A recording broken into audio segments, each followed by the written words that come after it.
Good afternoon, delegates. If you could take your seats, please. We'll be going to start in a moment or two. Thank you.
Okay, thank you very much, delegates, and welcome back to the afternoon plenary for our wonderful OEWG meeting. As you will recall, when we left off this morning, we had just finished the presentation from Professor Ravi and Sophia on enhancing regional atmospheric monitoring of substances controlled by the Montreal Protocol. And we had started on a few questions and comments. We had a question from Mexico in relation to what is happening with the other regional areas. And so I'd like to turn to Professor Ravi to answer that question before we proceed with other delegations' comments. So, Professor Ravi, you have the floor. Thank you, Ms. Co-Chair. Thank you for Mexico for bringing up this important point. I just want to note again that the Mexico was listed in the second 5 regions we would like to monitor, and we are cognizant of the willingness of Mexico to do this, and also we are aware of the capabilities existing within Mexico. On a personal note, I would like to point out that after all, you're all here because of the work done by Professor Molina and Roland, and Professor Molina was from Mexico. It will be very appropriate to have such monitoring measurements in Mexico. Thank you. And I just had one comment for the European Union. ADCOM stands ready to help any way it can in your preparations of any such documents, and both now and intersession between now and the Montreal Protocol. Thank you. Thank you very much, Ravi. So now we'll continue with our list of speakers. Before lunch, I saw that we had Bangladesh, Saudi Arabia, India, Brazil. I also now have Iran on my list.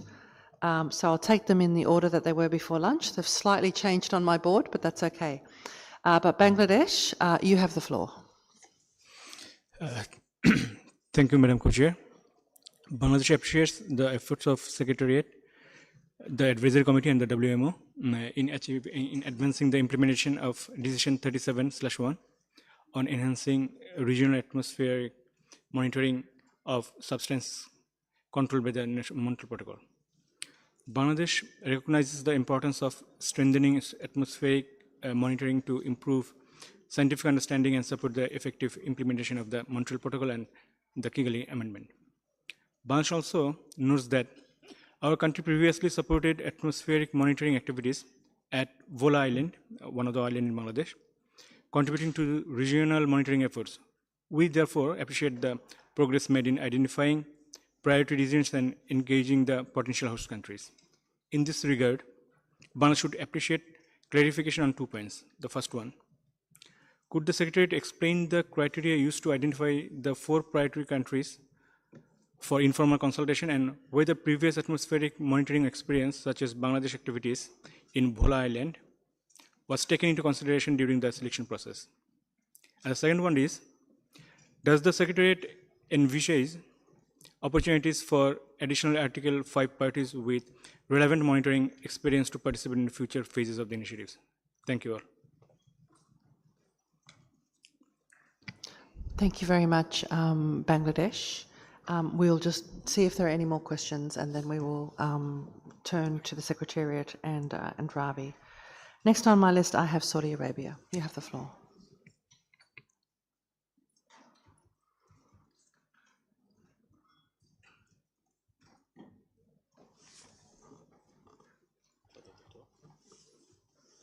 Yes.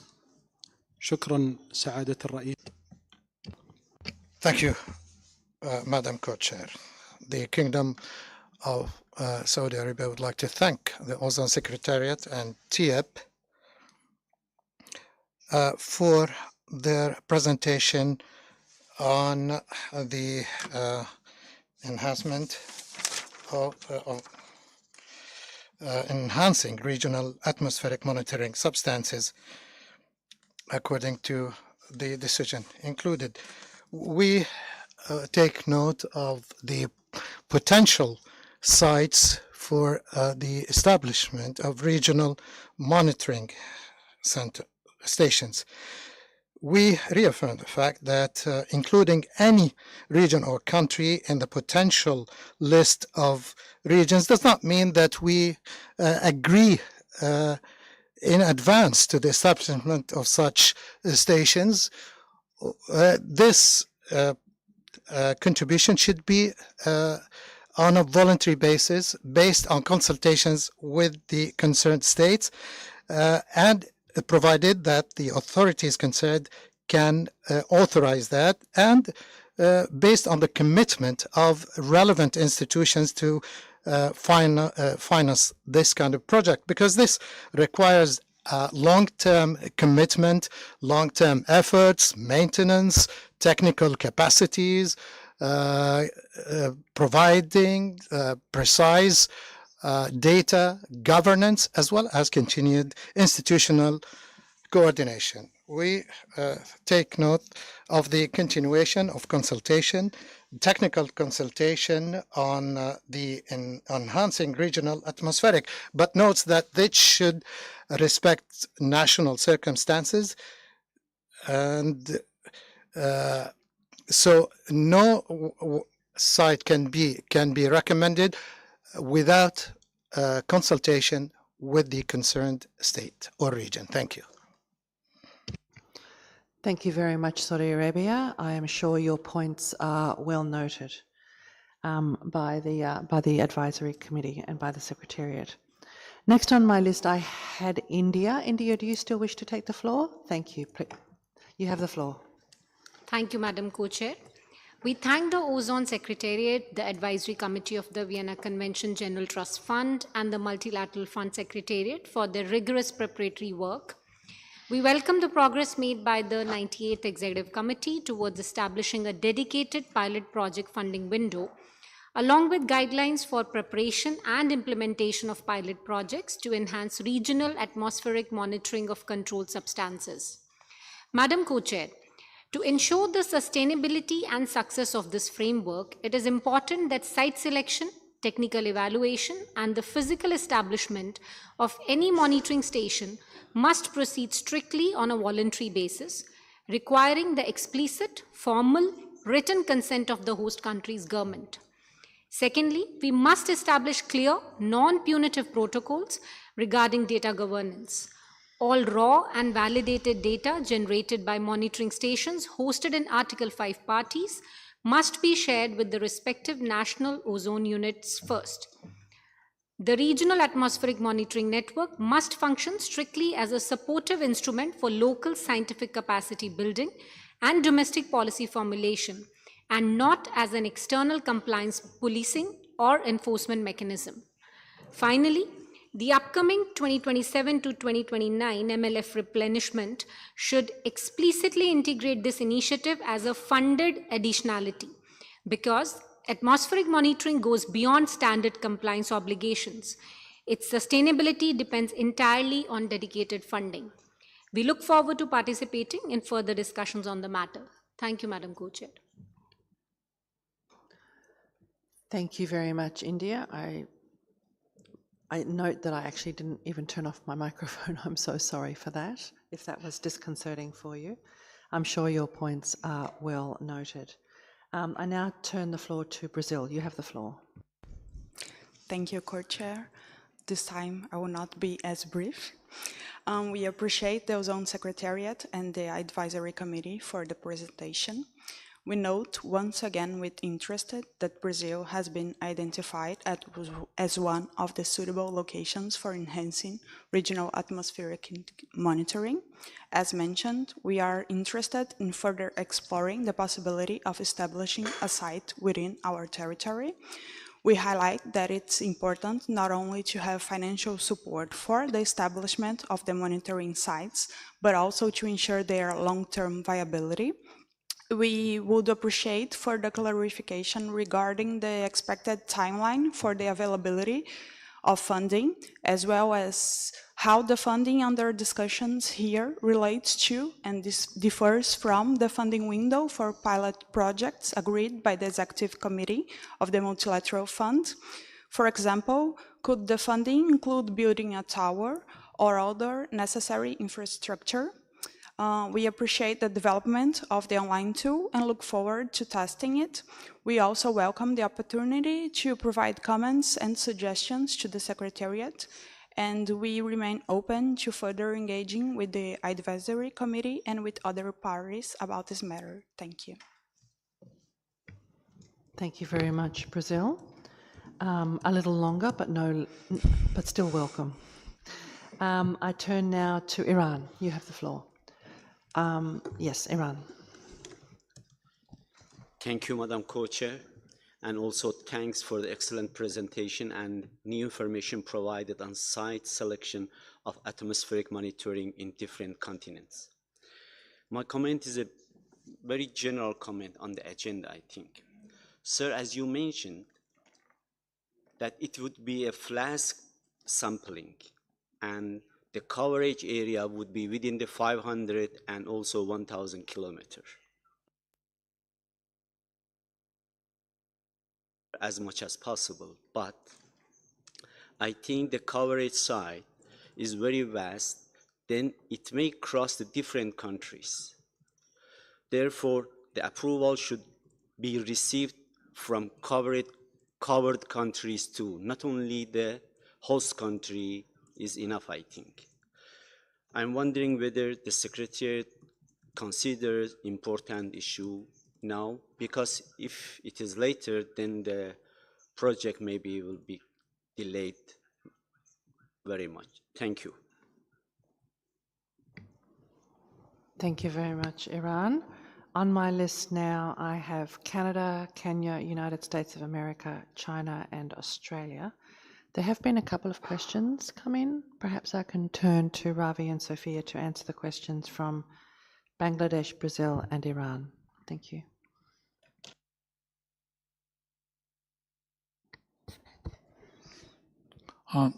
Thank you, Co-Chair. Turning to the question from Bangladesh, first I want to note with appreciation that the Bole Island was extremely helpful, and the observations from Bole Island specifically want to note the participation of Dr. Abdul Salam in doing these measurements, making it possible. What it enabled us to do is actually we have roughly 1.5 years of data. So we know what can be done at Bole Island and how it could work. There were some issues about local emissions, but there could be other sites within Bangladesh that are even more pristine and away from the ocean interferences.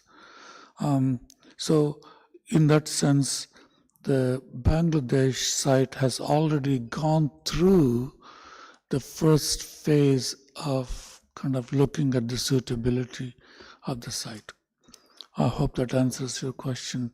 And we're very grateful that it was made possible to use the EU pilot project money to make those measurements, and those data would be available very shortly. Thank you. I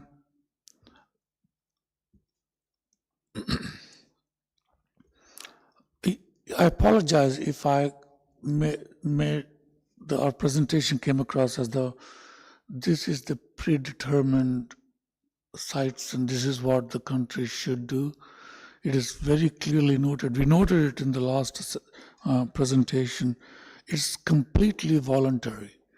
We really realize that all countries have various concerns, and this is not a policing activity.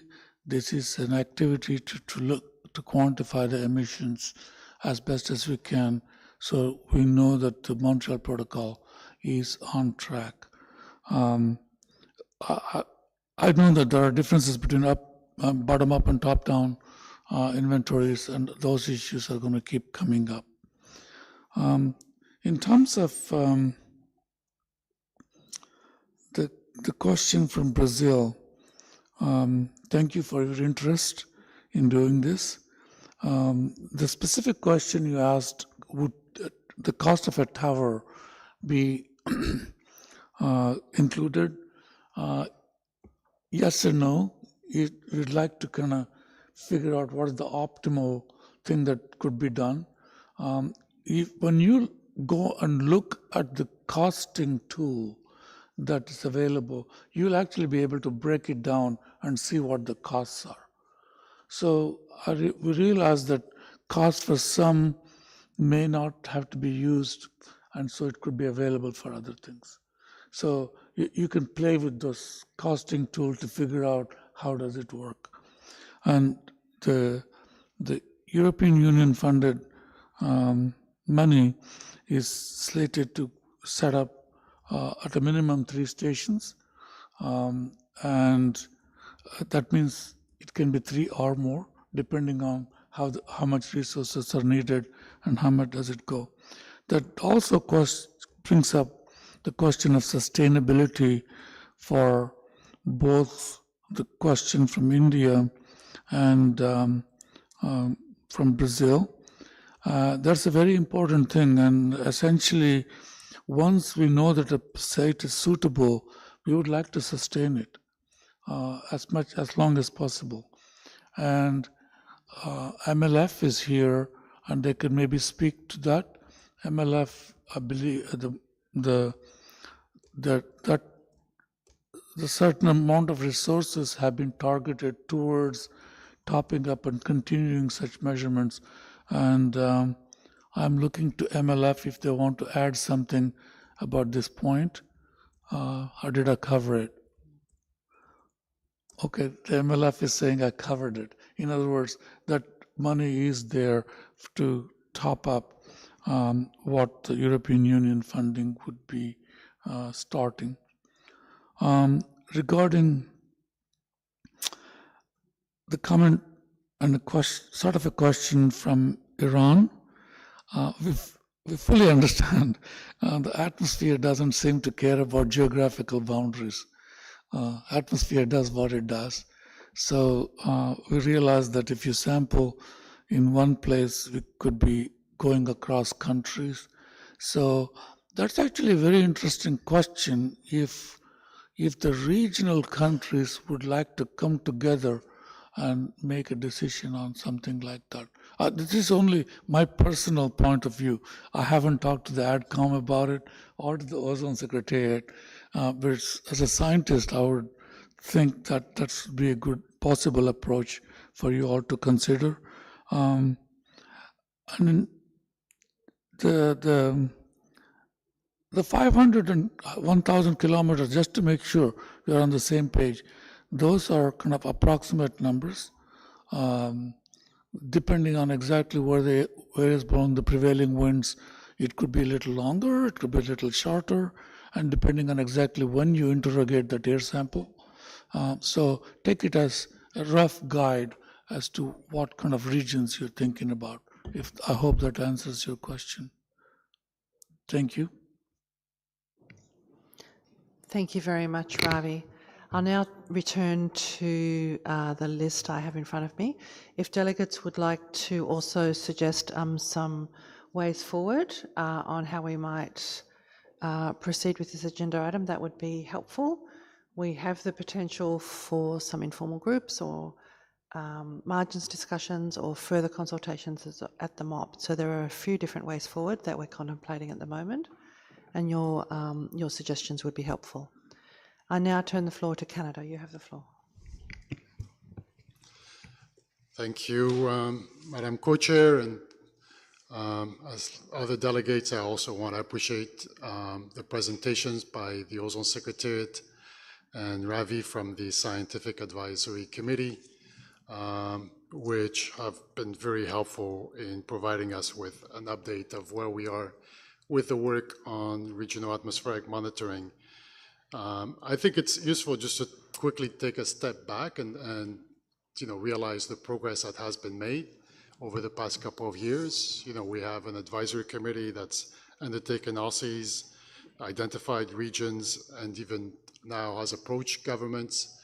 We have several governments that have indicated interest in hosting a station, and we certainly welcome that interest.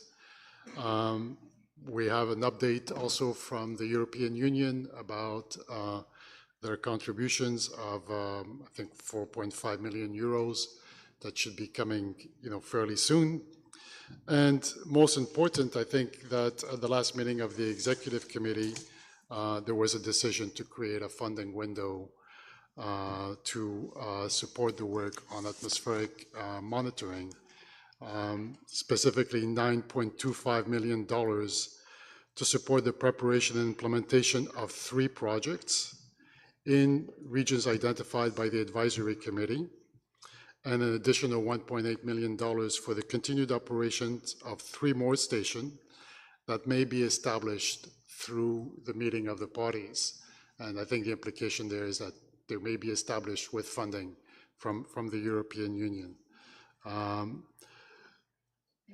Just to note that means that at this stage, we don't know in the end what the stations will ultimately cost. I mean, these are approximate number, but based on the numbers we have, we're talking now about potentially 6 stations.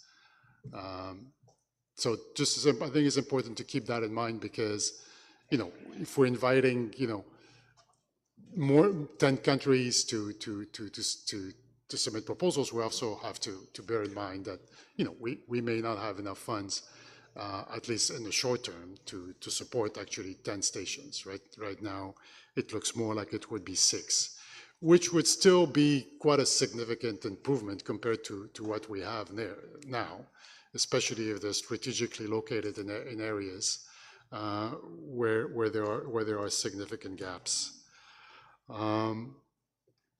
It's important to note also that the decision from the ExCom requests the Multilateral Fund Secretariat to seek the guidance of the advisory committee during project review on the location and other relevant factors for monitoring stations. So, the executive committee has sort of taken it on its own to imply that the scientific advisory committee will help. And I think that's where there's perhaps a need to ensure that there's like good strategic coordination and a clear plan. And this goes back to the intervention by the European Union. We're not really sure that we need necessarily a lot of discussion at this meeting or even contemplating a discussion. But we do think that given the developments at the ExCom, strategic coordination will be needed between the work of the parties and that of the executive committee to ensure complementarity and efficient implementation of the activities. For instance, would the parties actually need to clearly task the advisory committee to provide this guidance to the Multilateral Fund Secretariat, since the advisory committee is really a body that receives this guidance from the parties. Secondly, to also be important that projects funded through the EU contribution include preparation of proposals that would seek funding for the multilateral fund for the continued operation.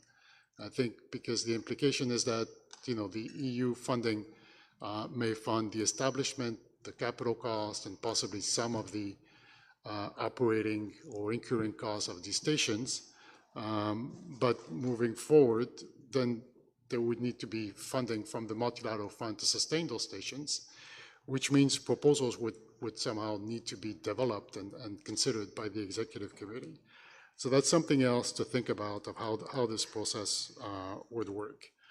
So this is what we have to say at this point in terms of the kind of discussions that we should be thinking of having, whether we continue it at the MOP or if there's time at this meeting to have more of an informal discussion.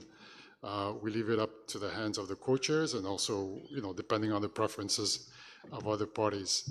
But we also have a couple of questions to the advisory committee, and you didn't divide the time between questions and discussion, so I assume we can do both at the same time. So in your presentation, you had like a map where you compared current coverage and the coverage that you would like to have with the 10 proposed stations. And I think we had understood that previously, but as we blow up the map, as we make it bigger on our laptop, it seems there's still like, quite a large geographical area in Asia, like going from East China, up to, I don't know where, sort of could be northern Russia, where there seems to be still, there would still be no coverage there. And within that geographical area, it does seem to us that, there are populous regions there. So maybe you could explain to us why you think no stations may be needed within that very large area across like Central, Western Asia. It could be also the fact that, as we're aware, China is also establishing new monitoring stations. So perhaps those will fill the gaps that are there. But we're not necessarily aware of that. The other question is, so far from that region, you have not received necessarily a positive indication of interest from countries to actually hold stations. So if we don't receive those, like what would be sort of the plan B to ensure that these gaps are covered? Are there perhaps nearby countries or regions that could also be considered? Maybe it's too early to think about that, I don't know, but it just seems like it's probably from all the regions of the world, like this is one of the most significant ones to ensure that we have comprehensive global coverage. So that's why I'm asking the question. Thank you. Thank you very much, Canada, and I'll see if there are any more questions before I turn to the Secretariat and to Ravi. I now give the floor to Kenya. You have the floor. Okay. Thank you very much, Madam Co-Chair. Kenya appreciates and welcomes the progress report of the Secretariat and Advisory Committee on the evaluation of suitable monitoring sites for enhancing regional atmospheric monitoring of substance control by the Montreal Protocol. By evaluating the regional monitoring sites, countries will be able to benefit from prevention of illegal trade, accurate tracking, and data reporting of controlled substances. We take note that the multilateral fund has provided a funding window for pilot monitoring sites identified and possibly to be identified. Following this, Kenya would wish to mention some of the strategies that could be considered to enhance atmospheric monitoring regionally and globally. They include establishment of more monitoring stations to cover regions that might not have been considered, equipping the existing monitoring stations with modern high technology instruments, training and capacity building on monitoring techniques and data analysis, public awareness and education through campaign on importance of the Montreal Protocol issues, and support research and development initiatives on impacts of controlled substances and their reduction in the region. In conclusion, Madam Co-Chair, we would like to emphasize that the existing monitoring sites, like the one in East Africa region, should be taken into consideration for upgrading. We look forward for further discussion on this matter. Thank you. Thank you very much, Kenya, for those observations. I turn the floor now to the United States. Thank you, Madam Co-Chair. Thank you to the Secretariat and to the Advisory Committee for this presentation that they shared before lunch.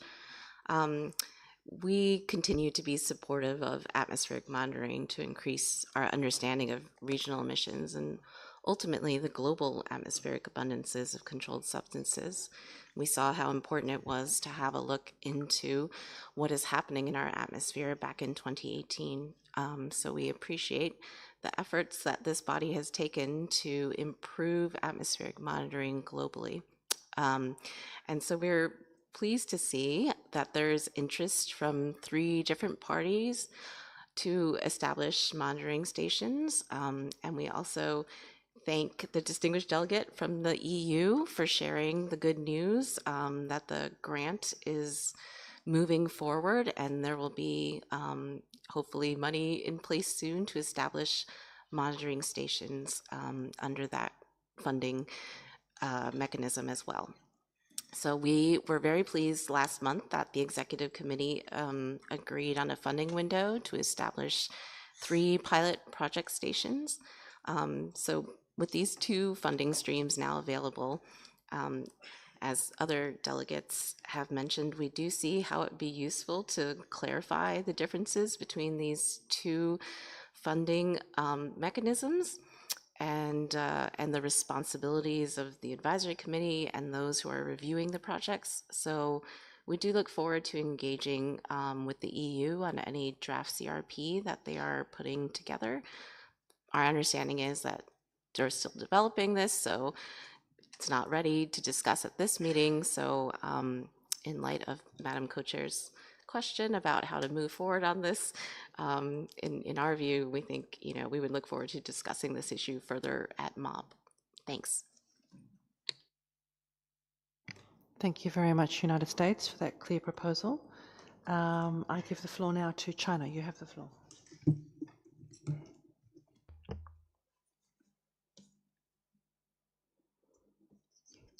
Thank you, Madam Chair. First of all, China thanks the Advisory Committee and the experts for their hard work in advancing efforts to close gaps in the global atmospheric monitoring network. We are also very pleased to note that the Ozone Secretariat and the Advisory Committee has updated us on the latest progress. We hope that smooth progress could be expected in this regard. We look forward to smooth implementation and strengthening atmospheric monitoring capacity for controlled substances in developing countries. We also recognize that upgrading of technical standards, maintaining equipment, and capacity building requires sustained and predictable funding, and therefore we call for continued investment in this area and to further strengthen monitoring network of controlled substances. Thank you very much. Thank you very much, China. I still have 2 countries on my list, Australia and United Kingdom. If any other parties wish to take the floor on this issue, please press the button. I now give the floor to Australia. You have the floor. Thank you, Co-Chair. We appreciate the updates provided in the presentation before lunch by the Secretariat and the representative of the Advisory Committee. It's great to be updated on the progress, and it's very pleasing to hear that 3 parties have expressed an interest in hosting monitoring stations.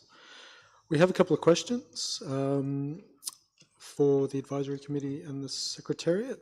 So we'd be interested to get a little bit of a readout on the outcomes of consultations with the WMO and about any potential, when we think about, I guess, further monitoring stations or even the ones that have from countries that have expressed interest on potential to use existing infrastructure within the Global Atmosphere Watch Network or other WMO coordinated networks in the priority regions and countries. We'd also be interested in a better understanding of the availability of local WMO technical and scientific expertise that might be able to assist with measurements and analysis of data, so we can obviously work effectively and efficiently in the establishment and ongoing work of these stations. Australia is supportive of the recent XCOM decision establishing a funding window for the 3 pilot projects to develop and undertake regional atmospheric monitoring of Montreal Protocol substances. We appreciate the links being made to ensure scientific advice from the Advisory Committee is considered in the development and review of project proposals and the inclusion of ongoing funding to support projects which will be initially undertaken by the Ozone Secretariat with the assistance of the EU. And we thank the EU for their update on the availability of that funding. We note, as the EU did, that the representative of the Advisory Committee outlined the emerging issue of coordination and interaction and alignment of work being carried out by the Ozone Secretariat and that being carried out by the Multilateral Fund. We think that's a significant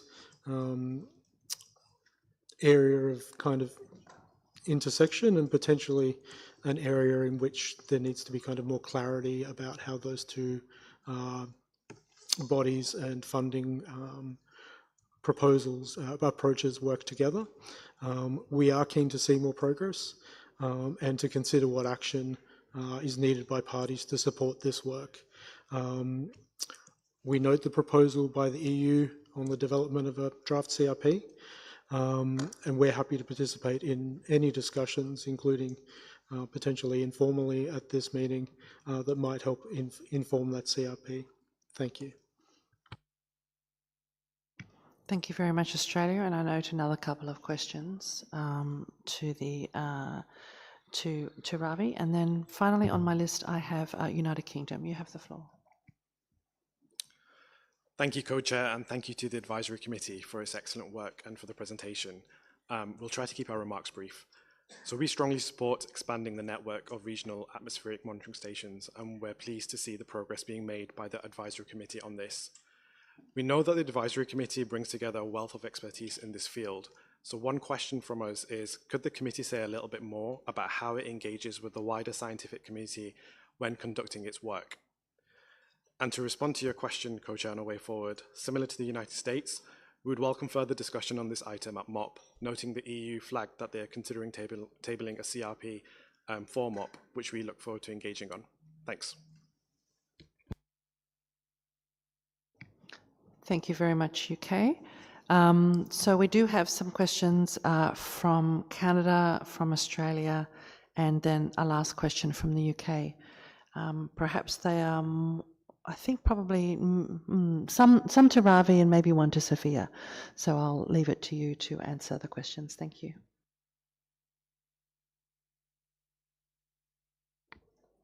Thank you, Co-Chair.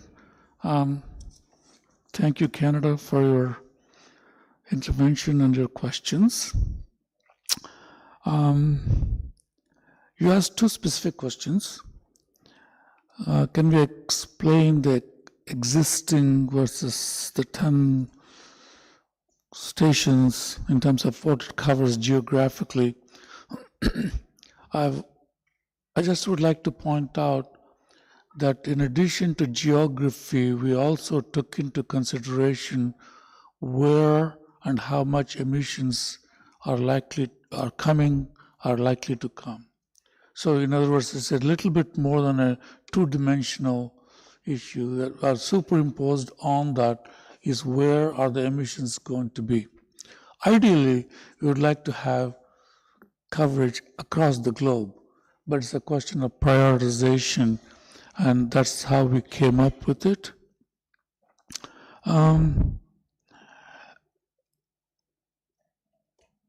Yes, there are possibilities of stations in nearby countries that could be used to monitor and quantify emissions of the region of interest and maybe a little bit beyond. So that is something that we are very cognizant of, and we looked into that issue before we came up with our priorities. And we realized that we came up with 5 top priorities, even though we had funding for only 3. Okay, so that was kind of taken into consideration. I hope that answers your question. If it didn't, I'll be happy to talk to you on the sidelines. And Sophia, you want to add anything to that? Okay. And then the question from Australia, the WMO representative is here. I think he was here.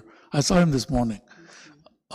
Okay, he is here, and he is an observer in the advisory committee. And to be honest with you, in the advisory committee, observers contribute just as much as the regular committee members. Just so that you know, I think of Paulo as a scientist rather than somebody working at WMO. And we are coordinating with him significantly. And in fact, one of the members, Sophia mentioned this, one of the members of this Ozone Secretariat went and spent 2 weeks at WMO looking at all the potential sites from the GA and associated stations. So we really want to take advantage of that, and we are completely in sync, that's the way we say it, with WMO, and we keep talking to them. Shall I take a stab at the third question first, before you add something? Okay. Regarding the UK, we are very engaged with the community, scientific community on this issue, on a couple of different reasons. First, it actually is not as large a community as you might think. We know pretty much everybody who does this and capable of doing this.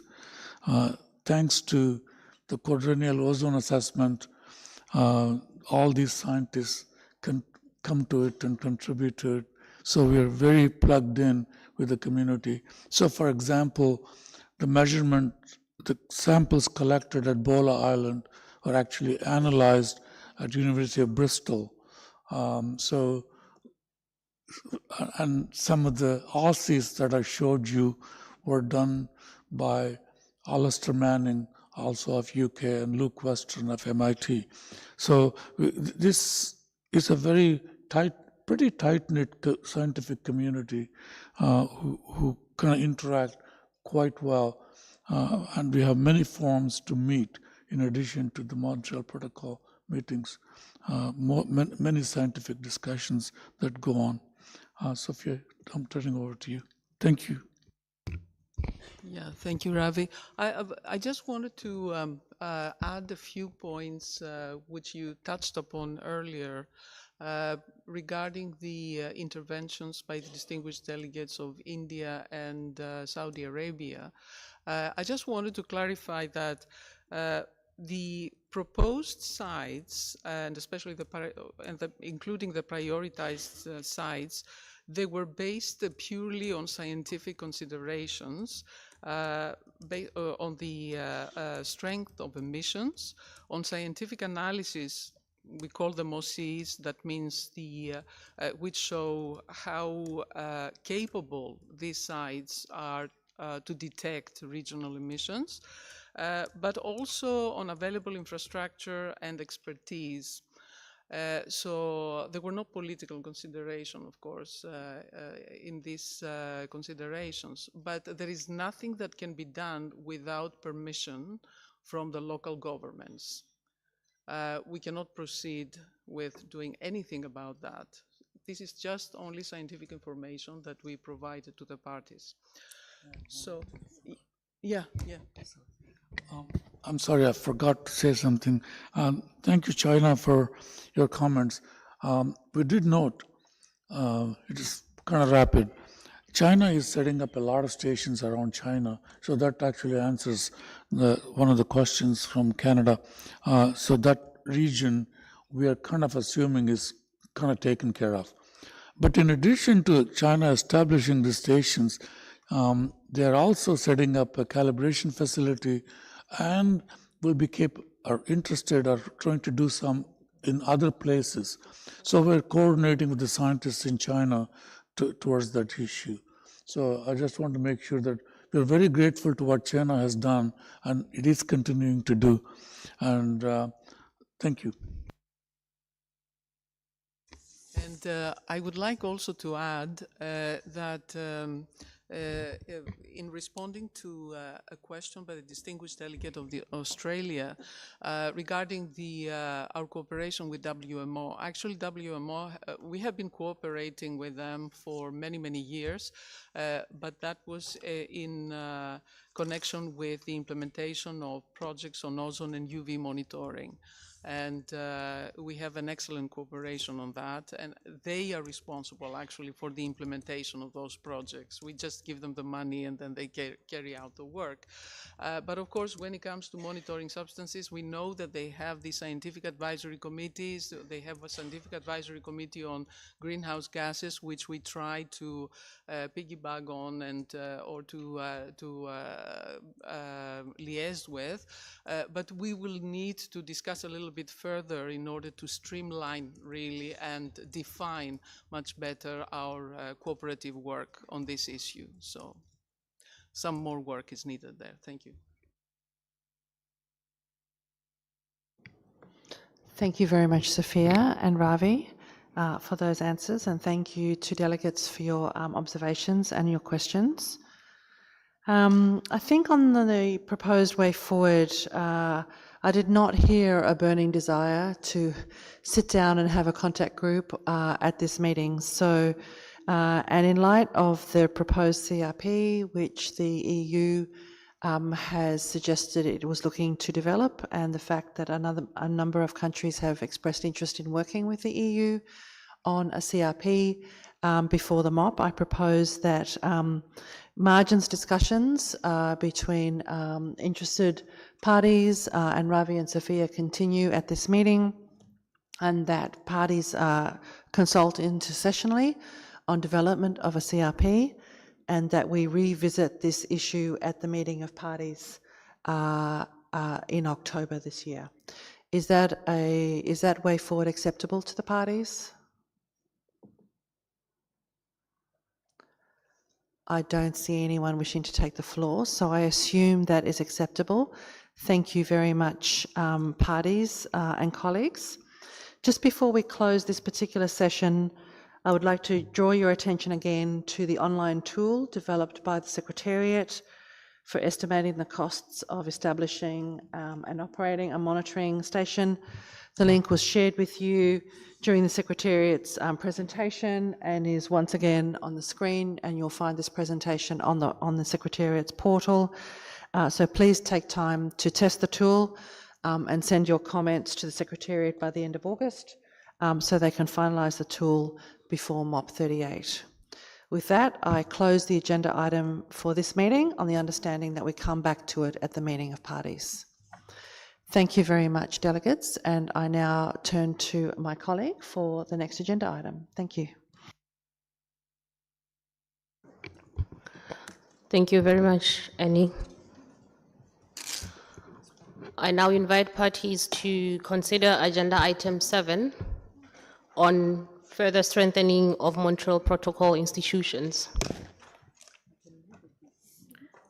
At MOP 37, an informal group was established to clarify and exchange views on the draft decision that had been introduced at that meeting and other key issues that were raised during the informal meeting of the parties on facilitating and implementation of the Montreal Protocol that had convened prior to MOP 37. Representatives expressed interest in a continued dialogue on the outcomes of the informal meeting, and the parties agreed to include the matter on the agenda of this meeting. In addition to the summary of the outcomes of the informal meetings, parties have before them a compilation of information provided by parties on illegal trade practices and approaches taken by national authorities to identify and address such cases. And this is contained in document 48/3, which updates a similar compilation made available before OEWG 47 and includes information received from parties since 22 April 2025. Since the preparation of that note, an additional 27 cases have been submitted to the Secretariat. Would like to thank the parties for the additional submissions that they have made since OEWG 47. We also take note that 2 CRPs have been prepared and posted on the portal. That's CRP 3, submitted by Cameroon on behalf of the African states, and CRP 4, submitted by Australia, Canada, the European Union, Norway, and Switzerland. I would now like to turn to, first we start with CRP 3 for its introduction, and then we move on to CRP 4, the introduction of CRP 4. After that, we'll have discussions on the 2 CRPs and any other discussions under this item. I would now like to give the floor to Cameroon for introduction of CRP 3.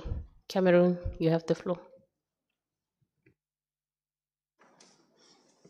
Thank you very much, Madam Co-Chair. As you likely said, a lot of discussion has been on this subject, and coupled with the one-day workshop that we've had back-to-back. And with this, we've equally had the document presented to us. That is the document you just cited, document 148/3. In that which we had a couple of information about it. And there we talked about up to 1,117 cases of illegal trade. And we actually noticed that this report is from 2002 right up to present date. And as well as cases, and this we noticed that some of the cases were from Eastern European state with almost 587. It equally suggests other best practices that it's necessary for us to look at. Given all of this information that we have, we think that there's a need to look at more detailed things, concrete things, in addition to what we already have in this project document. And that's why we are actually bringing the attention of the Secretariat and this Assembly that you consider the decisions so far cited, if you look at as the CRP presents, actually make allusion of decision 714, 7, 31, 3, 35, 8, 35, 12, and as well as 35, 36, 9. These are all decisions we actually were inspired to present what we are requesting here. If you look at the CRP, we are requesting actually 4 or 5, making 5 requests. The first, we are actually requesting that the Secretariat consider a report on the available tools to enhance tracking of illegal trade, and to maybe propose a supply chain to include online marketplaces, because we see that with time we're having a series of e-commerce, and these at times are difficult to track, and at times maybe escape the information from a level of each of the various, maybe the parties.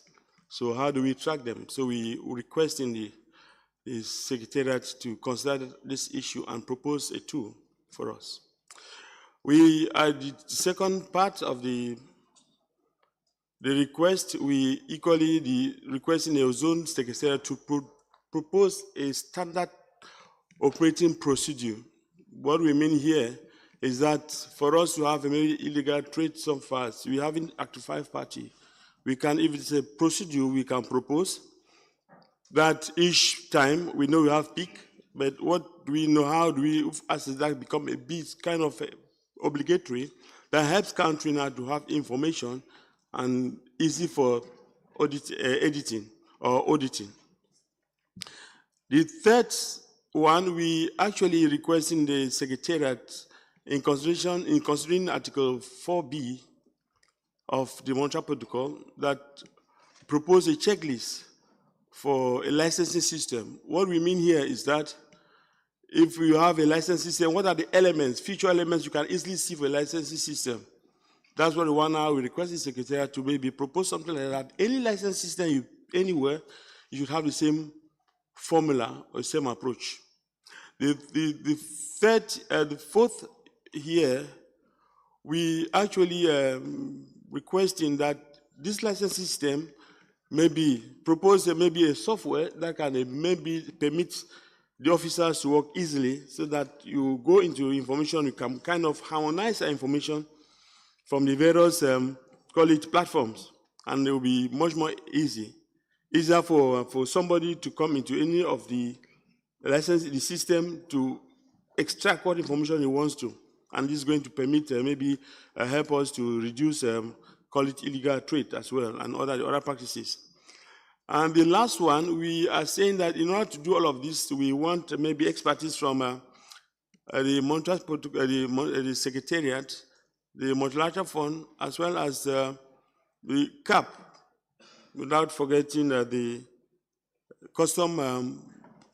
World Custom Organization, to help us so that officers should be better trained to get this new instrument, this additional training, or maybe capacity to capacitate them to permit them enabled to carry out the activity freely, to ensure that we have a good license system, a good reporting system. And this, we are saying that if this information are requesting, if you can get it before the 49th meeting of parties, or before meeting of the Open Ether Working Group. That's our submission, Co-Chair. Thank you very much. Thank you very much, Cameroon. I will now like to turn to the proponents of CRP4 for the introduction of the CRP. I turn the floor now to, I believe it's Australia, to introduce the CRP. Maybe it's Canada? Australia? Canada? Okay, Canada, you have the floor. Thank you, yeah. Sorry for the confusion. Australia is listed first, but that's just an alphabetical order. So it's, we're all equal in that submission. I've drawn sort of the short straw in having to be the one to introduce it, but my co-sponsors from Australia, the EU, Norway, and Switzerland may want to come in afterwards to complement my introduction. So it's nice to be sitting right next to Cameroon, to be presenting a decision on this issue. So I didn't know at the beginning of this meeting that my neighbor was going to present a decision on this issue. If so, we would have maybe talked to each other and tried to see how we could work together. But you know, there you go. I think that there's a lot of elements of our proposals that go in the same directions, ultimately have similar objectives, and probably there's a lot of complementarity between the two CRPs. Essentially, with respect to CRP4, I mean, our intention was to try to pick up on some of the key issues that were identified over the past couple of years. For instance, in some of the background information that the Secretariat prepared for the informal meeting that we had last year on facilitating the implementation of the protocol. Some of the discussions that actually took place at that meeting, based on what we heard, and other information also, that because it's been a few years that we've been considering this issue, but we haven't really taken a really comprehensive decision. And last year we started considering a decision from the EU. There was not much time to actually conclude on that decision, so we sort of left it, for a continuation of discussion at this meeting. Essentially, what the draft decision, tries to do is identify what we hope are relatively non-controversial issues that could help in closing some potential loopholes in illegal trade through strengthening parties' licensing systems for the import and export of controlled substances, and by strengthening certain data reporting. And most of these issues were either identified by the Secretariat or the parties through discussions in the past. We're conscious that we've had previous decisions that address some of these issues. So some of this is kind of reiterating decisions that have perhaps been forgotten or that are not actually being implemented systematically by the parties, but nevertheless, we think are important collectively to strengthen our frameworks to address illegal trade. And we're conscious that this decision itself will not be sufficient to do that, but it's one step towards doing that. The first paragraph, similar to what Cameroon has and the Africa Group has in their draft CRP, and what was also in the EU CRP last year, asked the Ozone Secretariat to prepare a checklist on core features of licensing systems. We see this as something that would be prepared for information purposes, not necessarily something that then would lead to parties being obliged to somehow necessarily include those core features, but we see this as a facilitating tool that the Ozone Secretariat could do. The next few paragraphs are focused on licensing systems. So in paragraph 2, we urge parties that have not yet done so to inform the Secretariat whether their licensing systems cover used, recycled, and reclaimed controlled substances, in addition to new substances. Now, of course, licensing systems cover new substances, and the Secretariat, is advised by parties when such systems are established. But what we understood from the documentation last year is that there are still some parties that don't specify whether these systems also cover used, recycled, and reclaimed controlled substances. And we heard also during the informal meeting that in some cases, actually, this is not done. So if that's not done, that potentially can create an avenue for illegal trade. If used and recycled substances are not covered by some regulation or some licensing systems, then that potentially a loophole there that needs to be addressed. But at this point, we don't necessarily know if that is the case, so we're just urging parties just to inform the Secretariat. Because it is an obligation under Article 4B that the licensing system should cover these substances. It's not just a voluntary measure. Then the next couple of paragraphs are about parties ensuring that their licensing systems cover controlled substances in transshipment, substances that are re-exported, and substances that are also in free trade zones. So that's basically paragraph 3 and paragraph 4.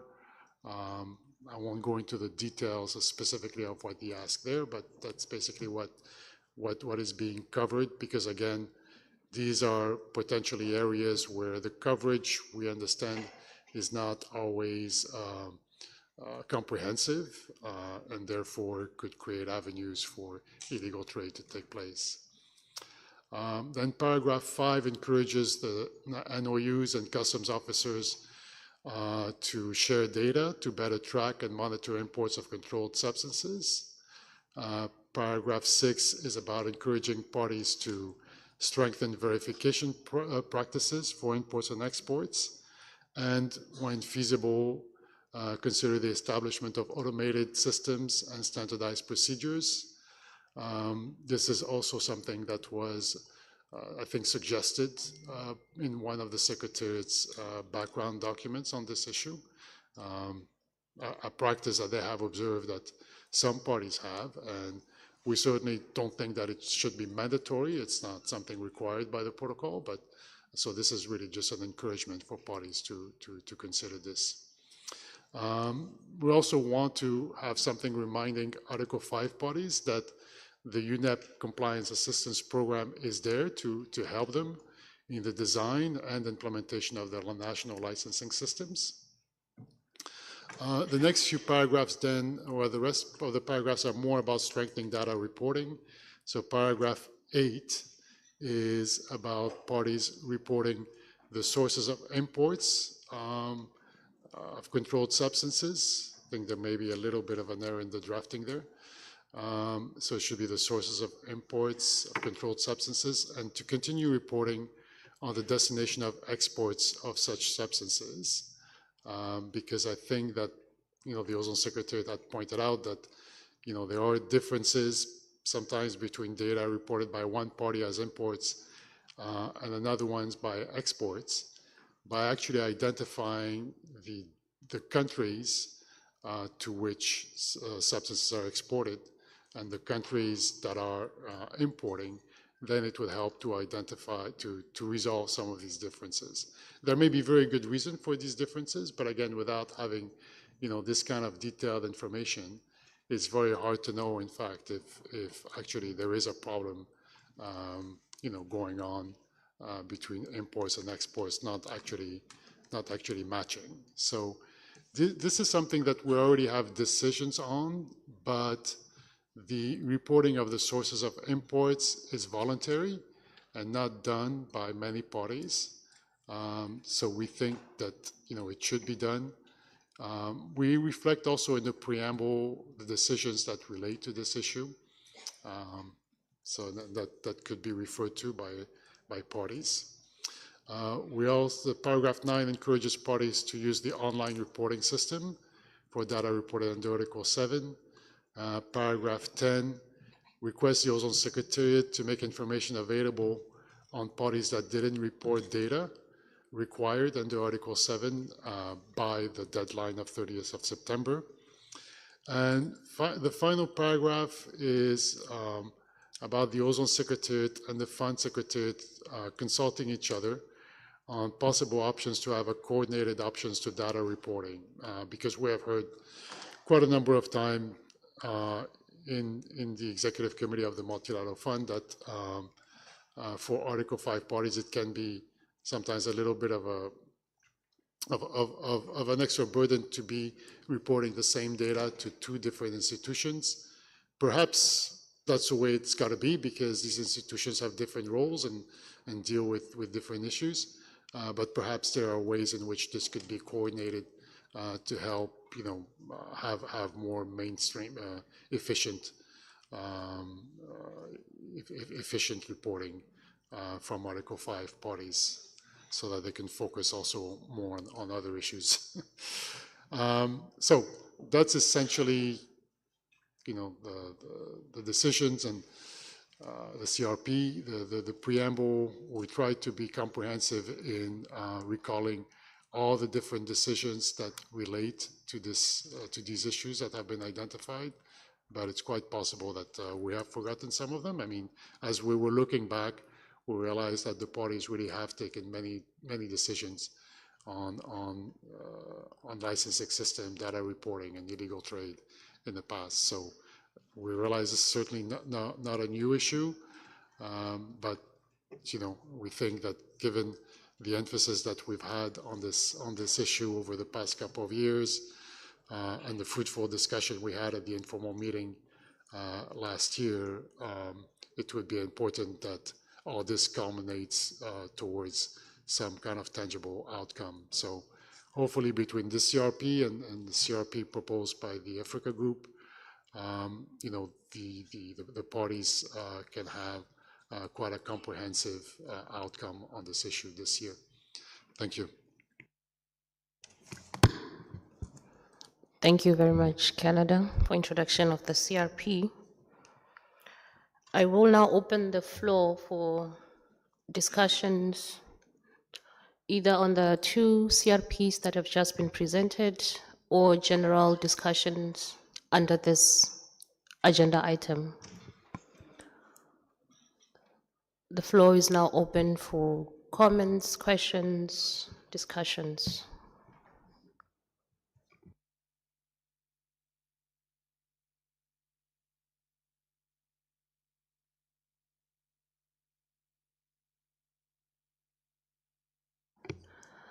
I have on my list Bangladesh requesting for the floor.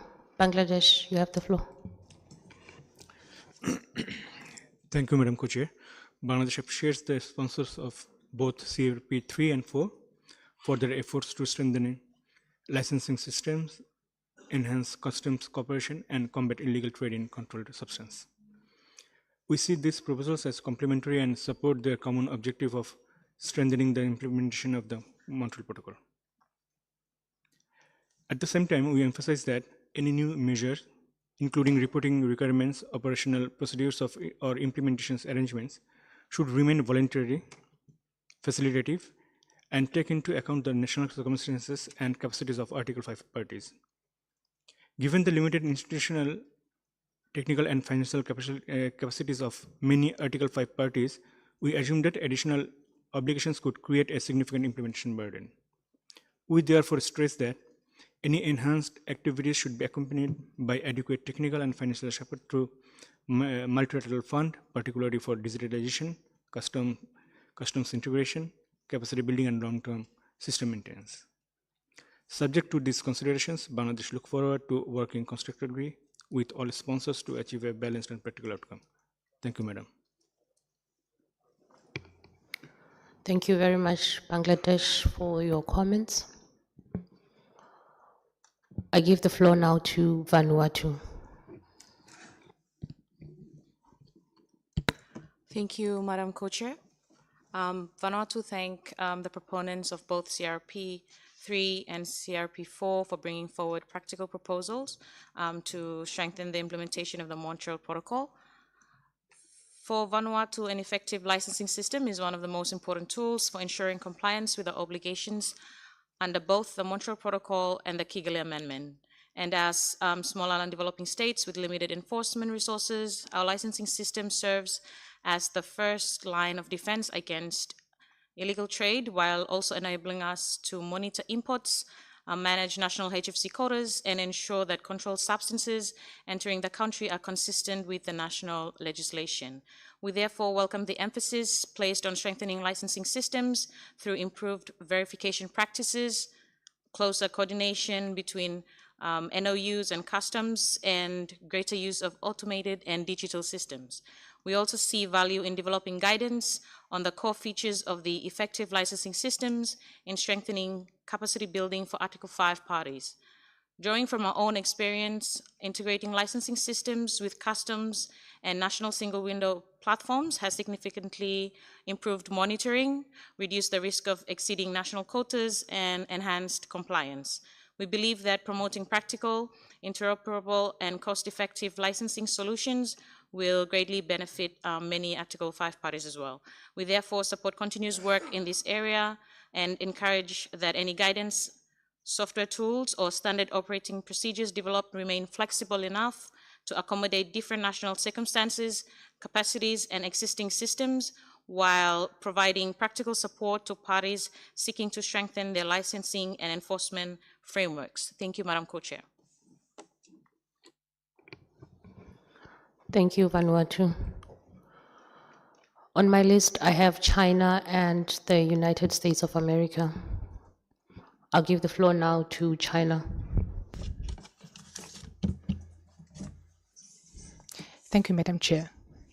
First of all, we thank the Ozone Secretariat for updating the compilation of the information on illegal trade. China appreciates the active sharing of illegal trade information and best practices by all parties. This provides a valuable reference for identifying illegal trade patterns and strengthening enforcement cooperation. Comprehensive implementation of the licensing system, robust combat against illegal trade, and strengthening data collection and reporting are vital for parties. However, A5 countries still require effective financial and technical support for capacity building. We believe that discussions on this agenda item should remain within the framework of existing obligations under the protocol, taking into account for the specific circumstances of each country and legal system and avoiding unnecessary additional burdens on parties. Continued support should be provided to A5 countries through existing mechanisms such as MLF in areas like formulating and amending laws and regulations, departmental coordination, enforcement training, and regional cooperation. We thank Australia, Canada, and EU, Norway, and Switzerland for jointly submitting CRP4. Our delegation is carefully studying the specific content of this proposal. We believe the discussion under this agenda item should be conducted within the existing obligations framework of the protocol, fully considering each country's specific management and legal arrangement. To avoid introducing unnecessary additional burdens, for example, we note that certain provisions in this document involve trade control and reporting in FTZs. We believe the import and export data from FTZs are already included within the national import and export data. It is not necessary to make a separate document and reporting, given that the Secretariat is already facing significant pressure regarding human resources. A5 and many other countries are bearing heavy compliance reporting workload, and we need to fully study its necessity and feasibility, ensuring that no unreasonable burden are imposed on the parties. Thank you. Thank you very much, China. I'll give the floor now to the United States. Thank you very much, Madam Co-Chair, and our thanks to the proponents for raising these issues. We want to note maybe a few things. First and foremost, it is very important to this delegation that we detect, deter, and disrupt any attempts for illegal imports or production of controlled substances. We view that first and foremost as part of our national obligations, and our national regulations and legislation is what guides us in doing this.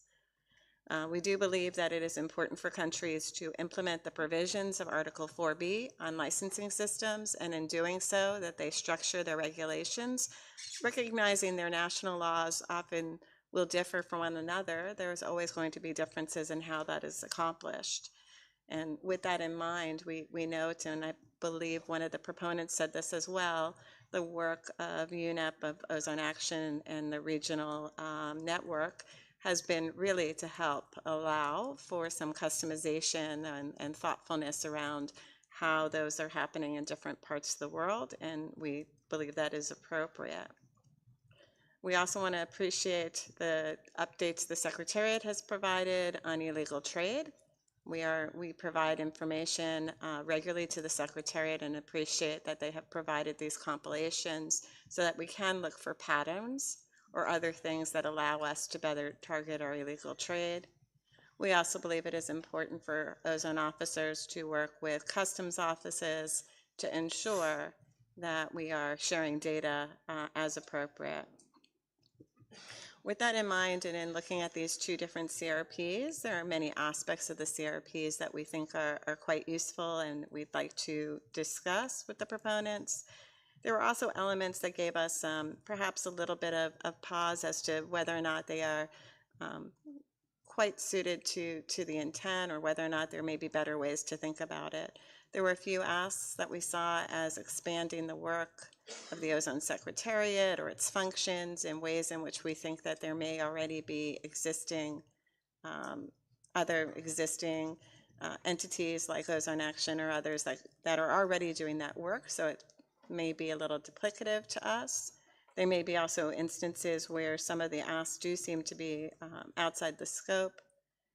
But as a general matter, there are a number of things here that we found that we could support or we would want to be interested in having discussions on to better understand what the proponents are looking to achieve. With that in mind and noting there are two CRPs, both of which have multiple operating paragraphs, we do think that a discussion about this would be welcome and we would be happy to join. We'll leave in the hands of our co-chair how best to do that, whether that's some sort of group or in the margins. We would be happy to participate in any discussion about either or both of the CRPs. Thank you very much. Thank you very much, United States. On my list, I have the European Union, United Kingdom, and India. I give the floor now to the European Union. Thank you, Madam Co-Chair. We also like to thank the Ozone Secretariat for their great work in the compilation of the documents on illegal trade. As a co-sponsor of one of the draft CRPs, we would like also to thank parties for the views they expressed today on our CRP, but also on this topic in general. Well, the emergence of not one, but two proposals on this topic is an encouraging sign. At least that's how we see it. It demonstrates a need to further discuss the topic of strengthening of the Montreal Protocol institution. So this is a good sign. We would also like to welcome the CRP submitted by Cameroon on behalf of the African group, and we are really encouraged to see that there are some ideas that are common with our CRP and that have been discussed already for several years in this group, including some elements from the EU's CRP discussed last year, so this is positive also. And of course, we stand ready to work closely with all parties on both CRPs and try to deliver a meaningful outcome. Thank you. Thank you very much, European Union. I now give the floor to United Kingdom. Thank you, Madam Co-Chair. The United Kingdom thanks the proponents of CRP3 and CRP4 on this matter. We agree with the intent of providing parties with additional support to further strengthen implementation of the Montreal Protocol. We also recall the valuable discussions held during last year's informal meeting on facilitating implementation, which highlighted the benefits of sharing experiences, lessons learned, and practical approaches taken by parties. At the same time, we believe that it is important to recognise that parties operate in different national circumstances and may therefore take different approaches to meeting our obligations, including with respect to licensing systems, data gathering and reporting systems, and efforts to address illegal trade.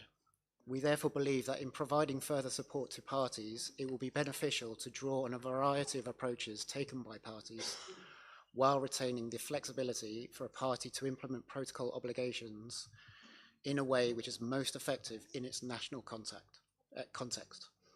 We look forward to engaging further in discussions on this matter with other parties. Thank you. Thank you very much, United Kingdom. I have India and Saudi Arabia on my list. I give the floor now to India. Thank you, Madam Co-Chair. We thank Canada and others for introducing CRP4 and Cameroon for introducing CRP3 on behalf of Africa Group. Our observations are with respect to CRP4. We have noted that there is a significant proposal to make it mandatory for all parties to report the sources of their imports of controlled substances. Currently, this is voluntary. While this could help identify data discrepancies, it creates a substantial new administrative and reporting burden for national ozone units in Article 5 countries, which often operate with limited resources. The benefit of this mandatory requirement needs to be clearly demonstrated before it is adopted.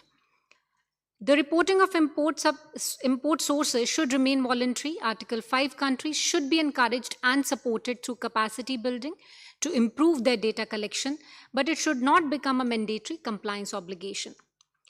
The CRP also encourages several advanced practices, such as controlling substances in free trade zones, establishing automated cross-checking systems, and database coordination. While these are good practices, implementing them requires significant technical capacity, financial investment, and interagency coordination, which may not be readily available in many Article 5 countries. These should remain as encouragements rather than becoming expectations. Instead of adding new reporting requirements, the focus should be on strengthening the existing capabilities of Article 5 countries. This includes continued support from the Multilateral Fund and the Compliance Assistance Program to implement the systems that are best suited to their national circumstances. A one-size-fits-all approach is often ineffective and burdensome. The diversity of national legal and administrative frameworks must be respected. The request for the Ozone Secretariat to publicize a list of parties that do not submit their data on time, while intended to promote compliance, could be perceived as a punitive measure. It does not address the underlying reasons for late reporting, which in Article 5 countries can often be due to capacity constraints. Considering the above, we stand ready to engage in further discussions on the matter. And we do hope that the CRP would be revised to ensure its provisions are enabling and supportive rather than prescriptive and burdensome for Article 5 countries. At the risk of repeating myself, the emphasis should be on providing financial and technical assistance, not on adding new mandatory reporting obligations. Thank you, Madam Co-Chair. Thank you very much, India. The floor is still open for discussion, and if you could also kindly indicate if you want to take the floor, so I add you onto my list.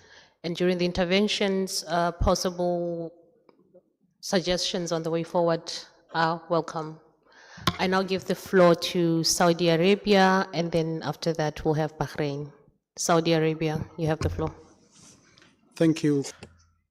The Kingdom of Saudi Arabia wishes to thank parties who submitted the CRPs and would like to comment on the concerned CRPs. On CRP3, we stress that the proposed measures must respect national laws, circumstances, and institutional mandates, and must not create additional obligations. The Secretariat's role should be limited to compiling voluntary and non-binding national practices, rather than developing harmonized procedures affecting national legal and enforcement systems. Any licensing checklists should be voluntary and reflect national legal and administrative frameworks.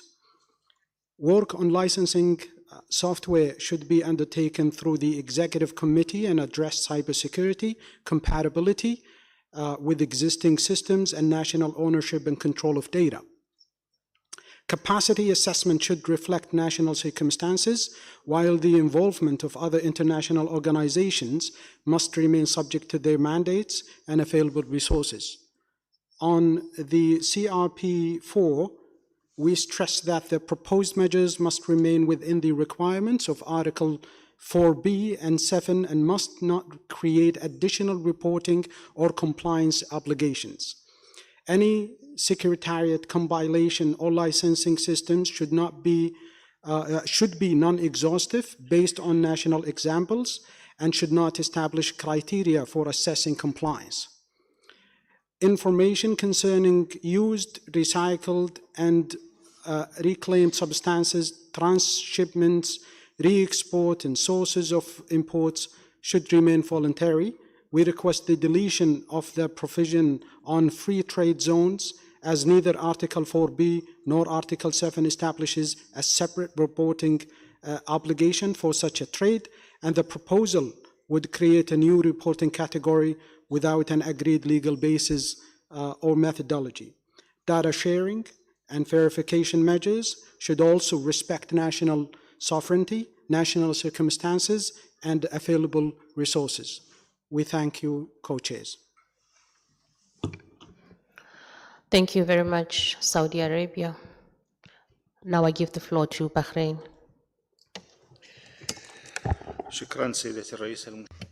Thank you, Madam Co-Chair. I would like to thank the presenters of the CPRs 3 and 4. And like all those who preceded me, I would like to comment on CPR 4. I would like to thank the states that presented the CPR.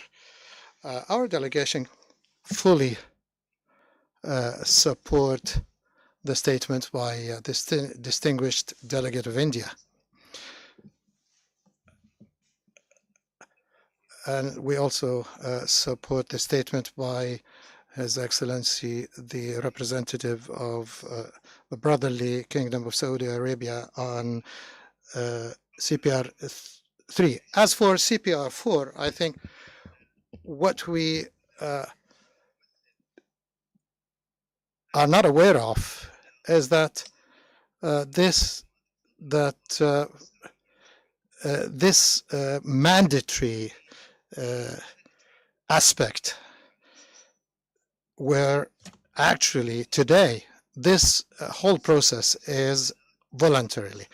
So this is indicative of the non-consistence of some data, and this will add this will be burdensome and will burden the Article 5 states parties. So it is important to keep this whole process voluntarily. It is possible to encourage the state parties, the Article 5 state parties, and provide support to these states by providing them with the possibilities to build their capacities without this being obligatory and mandatory in terms of compliance. Based on what I have said, I think it is important to revise the CPR, the draft decision, so that the provisions can be enabling and supportive of Article 5 states, away from being compulsory and mandatory, and away from the fact that these measures cannot be achieved or implemented. Thank you. Thank you very much, Bahrain. I have 3 requests for the floor on my list. That is Colombia, Lebanon, and Nigeria. I turn now to Colombia. You have the floor. Gracias. Thank you, Co-Chair. Colombia thanks the co-sponsors for presenting this draft decision. I would like to reiterate its firm commitment to strengthening the national licensing system as a fundamental tool in order to prevent and combat illegal trade in controlled substances. At the same time, my delegation believes it's important that any decision taken preserves the flexibility which has characterized the implementation of the protocol and recognizes the different legal, institutional, and operational realities of parties. In this regard, we believe that the tools which will be used by the Secretariat as verification tools need to have a strictly informative and voluntary nature. The national licensing systems respond to specific legal systems and sometimes take into account interinstitutional coordination and other tools which can't be fully reflected in a single format. Therefore, we believe it's important that the text recognizes the national circumstances of countries when broaching aspects related to the scope of licensing systems. In some countries, including Colombia, the legal framework in force determines the control of certain substances and the scope of national systems. Therefore, we need the flexibility required in order to respect these specificities. My delegation also believes that measures aimed at strengthening traceability, automation of processes, exchange of information, or the monitoring of commercial operations require technical capacities, infrastructure, and sustained financial resources. As a result, it will be important for the draft to reflect that these efforts are subject to the availability of adequate resources for their implementation and not generating expectations which exceed national capacities. Finally, Colombia believes that any initiative in terms of reporting and exchange of information needs to contribute to simplifying and facilitating the implementation of the protocol, avoiding the creation of new administrative burdens or extra reporting for parties. The shared goal needs to be to strengthen cooperation and exchange of best practices, preserving at the same time the diversity of national systems and the facilitating approach which has historically characterized the Montreal Protocol. This delegation remains open to continuing discussing this and to achieve a text which combats illegal trade, respecting national circumstances and the capacities of all parties. Thank you very much.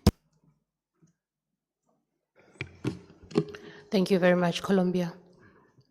I give the floor now to Lebanon. Thank you, Madam Co-Chair. Lebanon would like as well to thank the parties for preparing CRP4 and for their efforts to strengthen licensing systems and address illegal trade under the Montreal Protocol. We align ourselves with the interventions delivered by distinguished delegates from India, Saudi Arabia, Bahrain, and Colombia. However, Lebanon also recognizes that the effectiveness of licensing system ultimately depends on capacity of parties to implement them effectively. And in this regard, our priority should be to strengthen the national implementation through technical cooperation, institutional capacity on building, and adequate financial support. Many Article 5 parties continue to operate under resource and institutional constraints. The challenge is often not the absence of reporting requirements, but rather ensuring that the national authorities have the necessary tools, trained personnel, and integrated systems to generate reliable and timely information. For this reason, we are of the view that the focus should be on equipping parties with the financial resources and technical assistance and institutional capacity needed to implement effective licensing system, rather than expanding mandatory reporting requirements. Strong implementation is achieved by empowering parties with the necessary tools and the necessary support needed, and not by increasing the administrative burden and obligations. Strengthening implementation should also come before expanding reporting requirements. If parties are expected at some point to provide additional information, we should therefore first ensure that they have the necessary resources available and to use them effectively. We encourage a balanced approach that focuses on enabling compliance and strengthening the implementation on the ground, and to reduce extra administrative burdens where possible on the parties. Thank you. Thank you so much, Lebanon. Before I give the floor to Nigeria, I would like to remind parties that if there's any party wishing to take the floor, please press the button, and then after the interventions, we will propose a way forward. I give the floor now to Nigeria. Yeah, thank you very much, Co-Chair. We wish to thank Cameroon for introducing CRP3 on strengthening Montreal Protocol operations on behalf of the African Group. We believe the CRP will be instrumental in supporting A5 parties to obtain additional information that will facilitate their compliance with the Montreal Protocol obligations. We therefore support the CRP and will be pleased to be part of its discussion. Thank you. Thank you very much, Nigeria. I don't see, oh, I do. There's two more parties requesting the floor. I have on my list Togo and Israel. I give the floor now to Togo.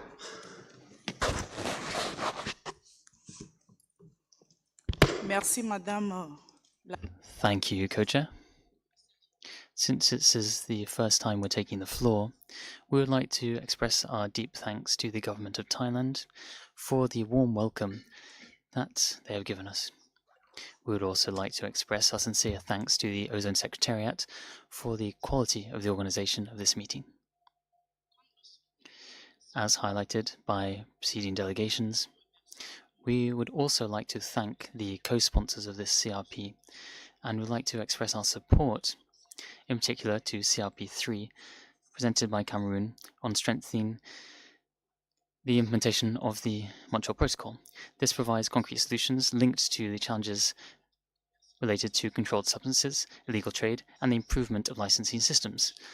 We attach great importance to the strengthening of national capacities, to cooperation between parties, and to the use of a harmonized tool to ensure the effective implementation of the protocol.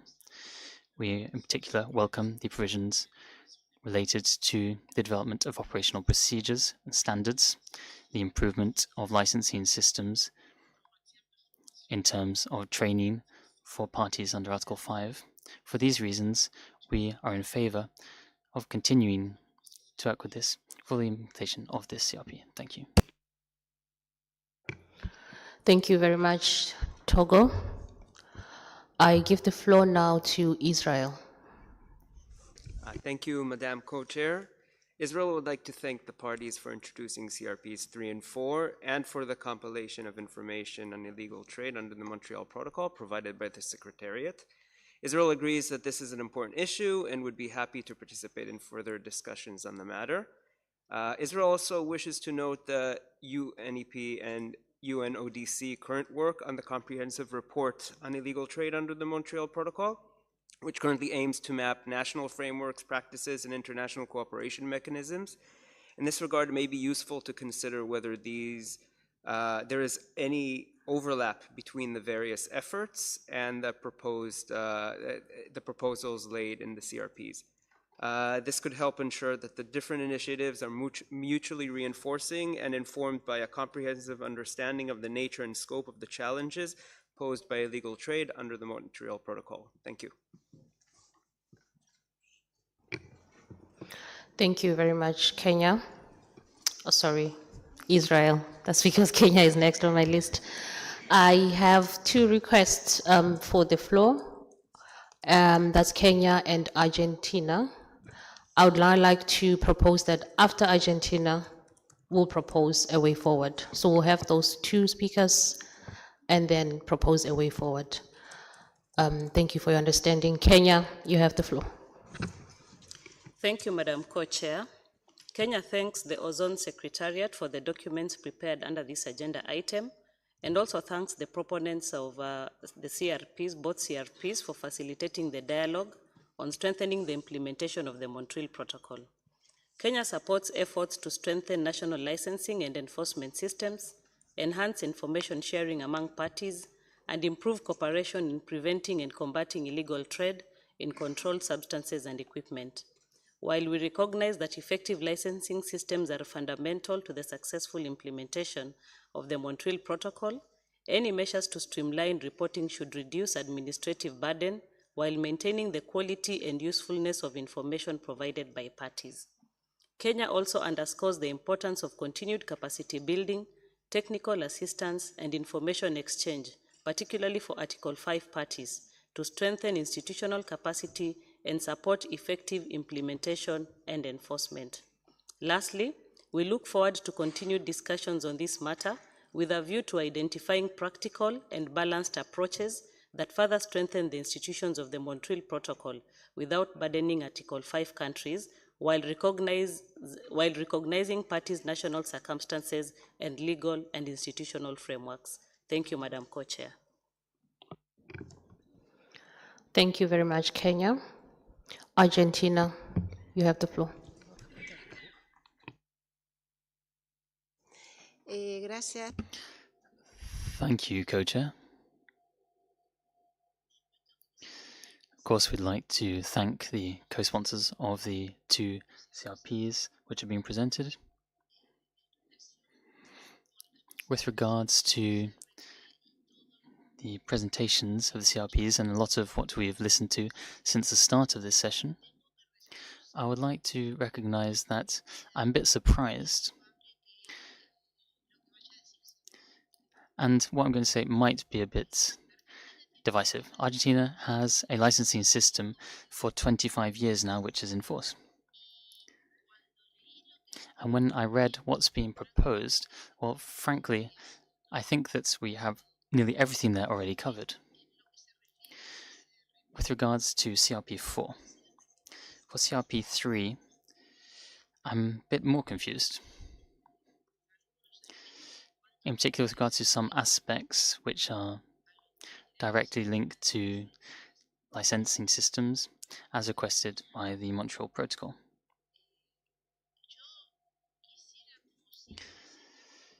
In summary, I'd like to give a general conclusion. From all of these proposals and the discussions emerging from them, I think we need to work very carefully, because those that already have operational license systems, which have been in operation for a long time now without any issues, and which have covered most of what's set out in CRP4, for 3, I think it's even more conflictual perhaps because there are some issues which are outside licensing systems. I think we need to proceed with caution to ensure that we don't propose things which are very different to what we've been working on already for so many years now. 25 years for us, that's a long time. I get the impression from what I've heard that we have quite large differences between the parties under this protocol in terms of how we have taken on the commitment to have a licensing system in place which complies with everything requested of us. Therefore, I'd like us to be prudent when it comes to reaching conclusions and proposals which obligate parties to make substantive changes to their licensing systems when they're not necessary. Thank you very much. Thank you very much, Argentina. I noticed a request for the floor from Qatar, but I had mentioned earlier that after Argentina, we will propose a way forward. So I'd like to apologize to Qatar, but now I'll propose a way forward. So the proposal from the co-chairs is to set up a contact group for further discussion of this item, because we can tell from the general statements that were made that there is general interest to discuss the 2 CRPs that have been posted, as well as other matters on this item. The co-facilitators for the contact group are Paul from Austria and Liana from Armenia. Is that an agreeable way forward by the parties? I see no request for the floor, so that is the way we will proceed.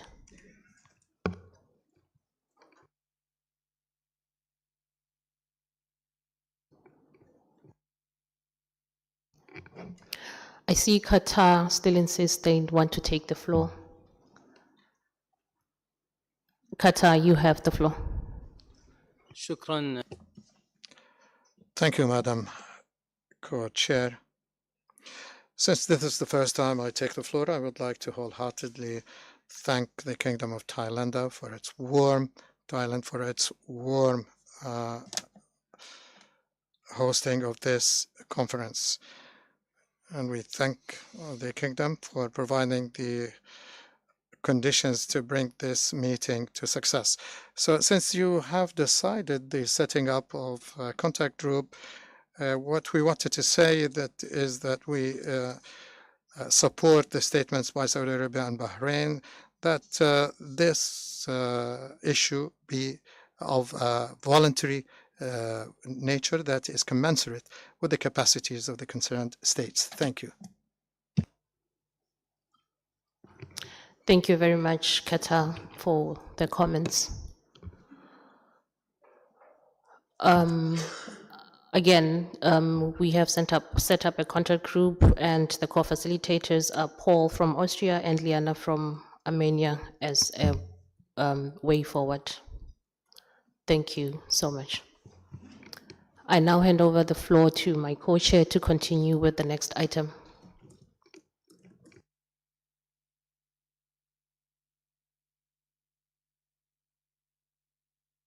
Thank you very much, Igobi, for that. In the natural order, we would come to agenda item 8, but we've had a request to delay agenda item 8 until tomorrow. So we will come to agenda item 9 now. Our delegates will recall that we had, the Secretariat's already on top of it. Delegates will recall that we had 3 additional matters raised under agenda item 9, and we'll take them in the order that they were proposed from the floor. The first agenda item was in relation to the participation of the Central Asian states in the Eastern European Group. This was placed on the agenda by Kazakhstan on behalf of Central Asian states. There's also an associated CRP, CRP1, which has been posted on the portal for since Monday. So I would like to now turn the floor to Kazakhstan to introduce the CRP and the issue. Thank you. You have the floor. Thank you so much, dear co-chairs, distinguished delegates, representative of our zone secretariat, ladies and gentlemen. During the 37th meeting of the parties, some delegations proposed to exclude Central Asian states from the Eastern European Group. This initiative is lack of legal basis and contradicts to established practice in Montreal Protocol, the principles of the United Nations and international law. Since 1991, no member state has raised any formal objection to the continued recognition of Central Asian states as members of the Eastern European Group. In this regard, Central Asia's uninterrupted engagement in the group for more than 3 decades reflects acquired rights and legitimate expectation which merit due respect under international law. Any initiative to recompose regional groups within Montreal Protocol represents a clear violation of equal rights of UN member states, especially electoral, and undermines the very spirit of cooperation that defines the process. Unilateral actions are inconsistent with the principles of fairness, inclusiveness, and consensus that have long guided the Montreal Protocol. Dear colleagues, I want to refer to just yesterday's ex-MOP 6. Central Asian states, despite all the situation that we are witnessing since last MOP 37, or maybe it was raised up in MOP 35 before, we made our best efforts to reach consensus and don't bring the situation to the voting to undermine the spirit of Montreal Protocol, which is being beacon as the most successful MEA for decades. And as was mentioned by my colleague distinguished from Uzbekistan, yesterday Central Asia did best to sacrifice, to take care of spirit of collaboration and compromise, as was mentioned before, but many of our co-chairs and distinguished delegates. And in this regard, we placed CRP, and I want to reiterate again, the CRP was put only with one reason, not to establish any new practice or precedent, just to allow us not to go back again and again this issue, because it was started in MOP 35, as we found out earlier. And its attempt to leave this matter behind and go further.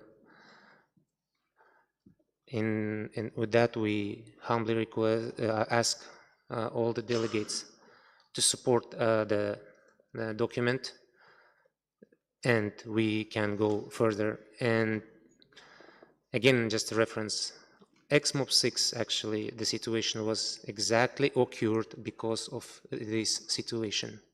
So for the sake of Montreal Protocol, for the sake of our spirit of collaboration, compromise, cooperation, we believe that CRP needs to be supported and sent to the MOB 38 for adoption without setting any precedent. Thank you so much. I yield back. Thank you very much, Kazakhstan, for introducing CRP1. I now open the floor for any comments or reactions in respect of CRP1.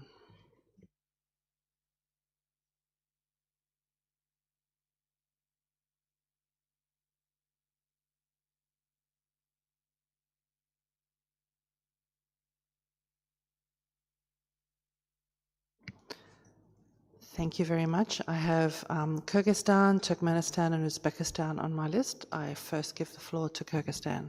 You have the floor.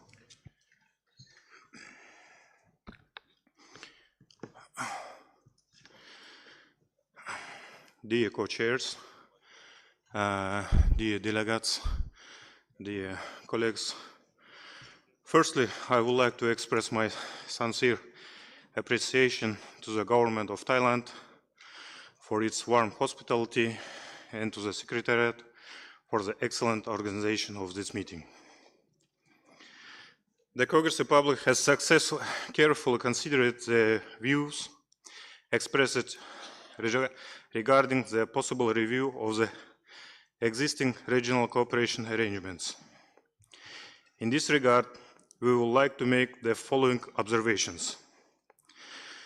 The countries of Central Asia are currently active and constructive members of the Europe and Central Asia network, and continue to make a meaningful contribution to the implementation of the Montreal Protocol and the Kigali Amendment.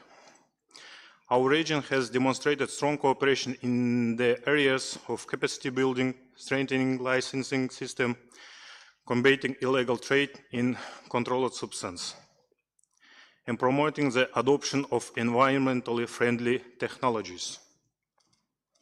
Dear colleagues, dear Madam Co-Chair, most importantly, it's within the regional network that a strong institutional framework for cooperation among RAHP associations and technical experts has been established and continued to develop. This cooperation has fostered the exchange of expertise, strengthened regional capacity, and contributed significantly to the effective implementation of the Montreal Protocol across the region. Therefore, before considering any proposals to modify the existing regional cooperation framework, we believe it's essential to obtain a clear answer to one simple question. What specific implementation challenge under the Montreal Protocol has arisen as a result of participation of Central Asian countries in ECA network?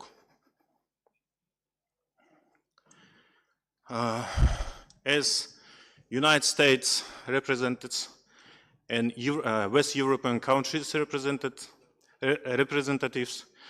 and other Asian countries yesterday said the Montreal Protocol needs to implementing effectively. Go ahead.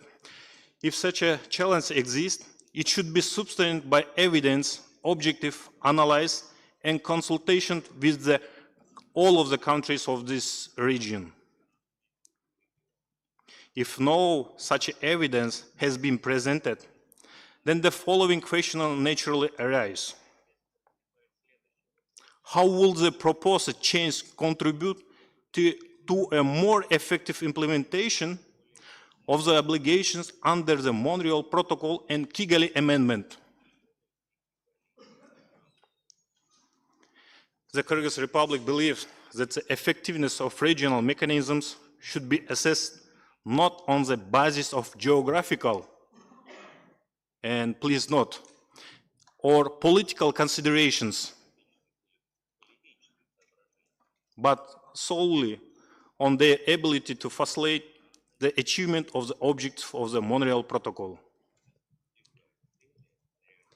At present, the countries of Central Asia have coordinated position endorsed at the ministerial level and regard the current framework of cooperation within the ECA network as effective, valuable, and fully responsive to their interests of the countries of the region. They remain open to constructive dialogue.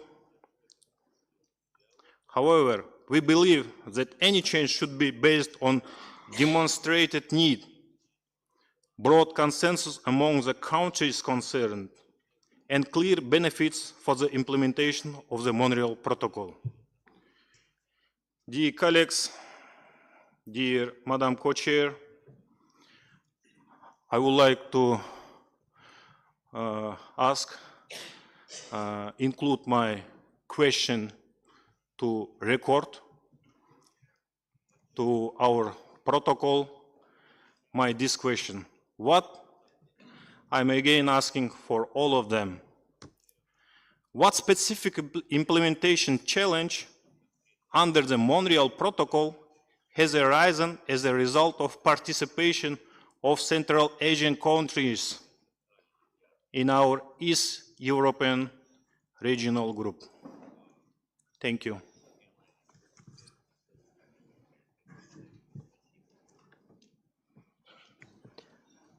Thank you very much, Kyrgyzstan, for your intervention, and indeed all views will be reflected in the report of the meeting, including your question.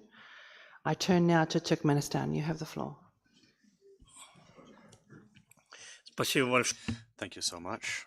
Thank you so much, Madam Co-Chair. Distinguished co-chairs, distinguished delegates, dear colleagues.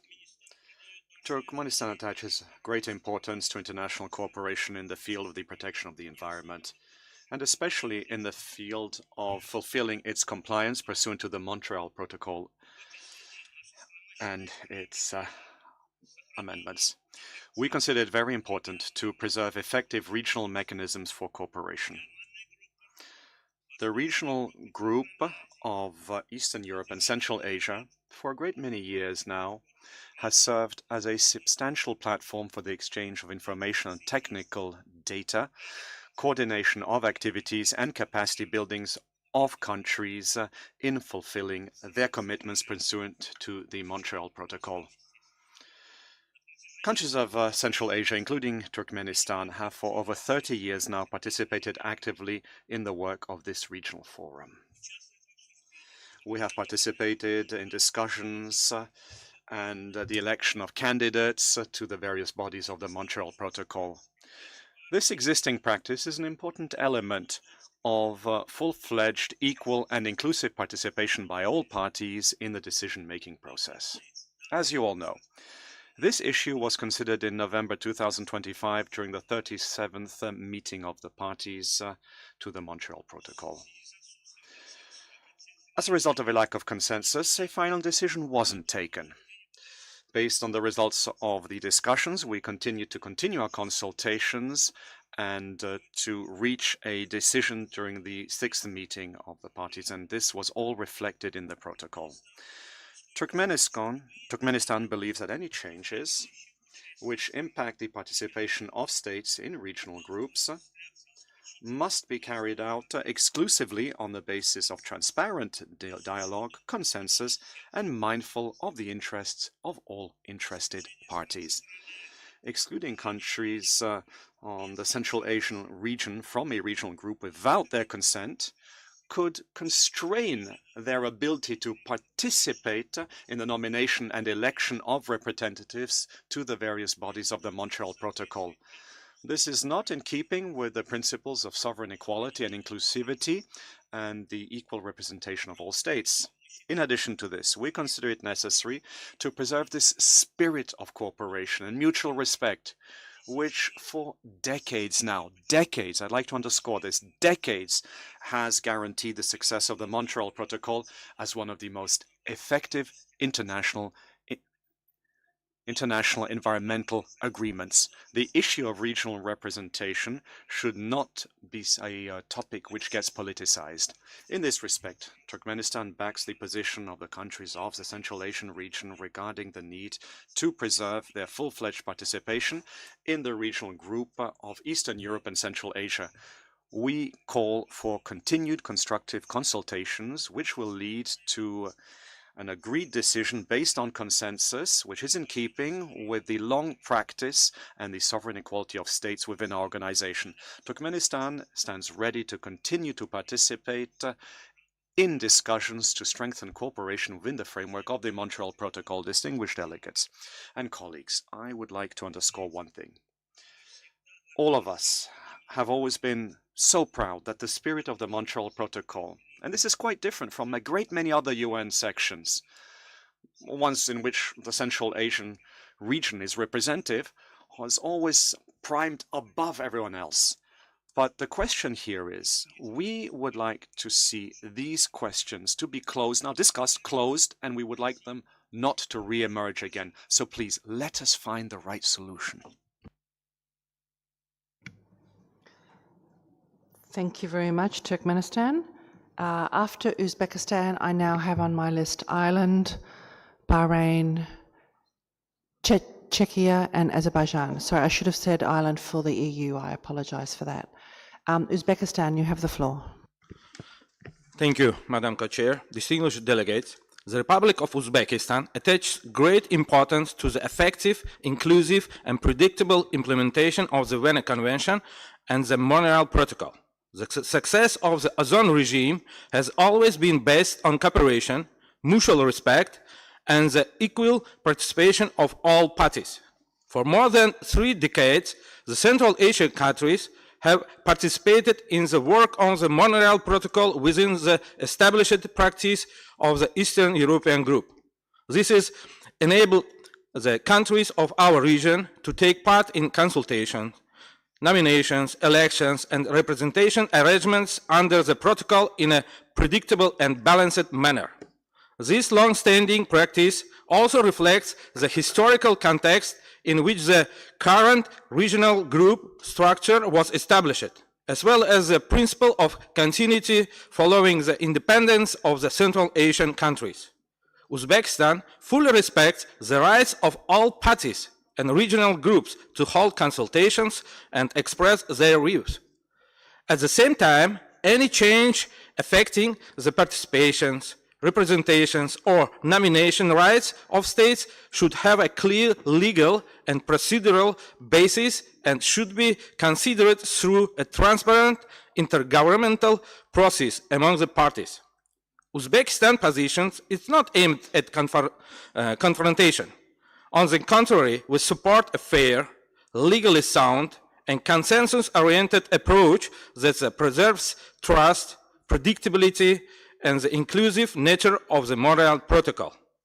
In this regard, Uzbekistan considers it necessary to maintain the existing practice of participation of the Central Asian countries within the Eastern European Group, including relevant consultations, nominations, processes, elections, and representations arrangements under the Montreal Protocol. Thank you, Co-Chair. Thank you very much, Uzbekistan. I now give the floor to Ireland on behalf of the EU. Thank you, Co-Chair. The EU and its member states thinks that this is not the right forum to discuss regional groups. It is not a matter for the MOP to decide on the composition of regional groups. These groups operate on an informal basis.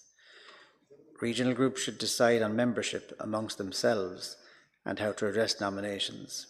Any changes require consensus in the regional group. It is for each regional group to determine when to meet, which states are members of that group, which state convenes its meetings, and how the group operates, including how it selects nominees for the Montreal Protocol. A MOP decision on membership would not be in line with the UN custom and practice and might set a precedent that could have unforeseen implications for other regional groups and or other multilateral environmental agreements. Thank you, Madam Chair. Thank you very much, EU. I now give the floor to Bahrain. شكرا سيدتي رئيس المشاركة. Thank you so much. Thank you so much, Chair. I would like to thank the sponsors of this CRP. Our delegation, after having heard all of the different statements from the various parties, would like to say the following. One, we back the proposal submitted by the sponsors of this document, and we ask ourselves, the situation, the status quo of these states is not a status quo which was chosen by them. It's something which was imposed upon them. And what leads us to the situation that we find ourselves in today makes us feel that some states have changed their colors, if you want, from one regional organization to another. But if we open up the door, the floodgates to these types of movements between groups, well, then they will just be changes ad infinitum. After all of these decades of collective work, we feel that we should simply keep the status quo as it is. This regional group should remain as it is right now without any changes.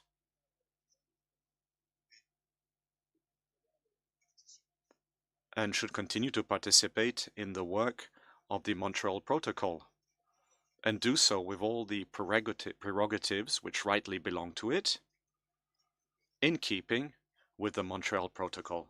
Thank you. Thank you very much, Bahrain. I give the floor now to Czechia.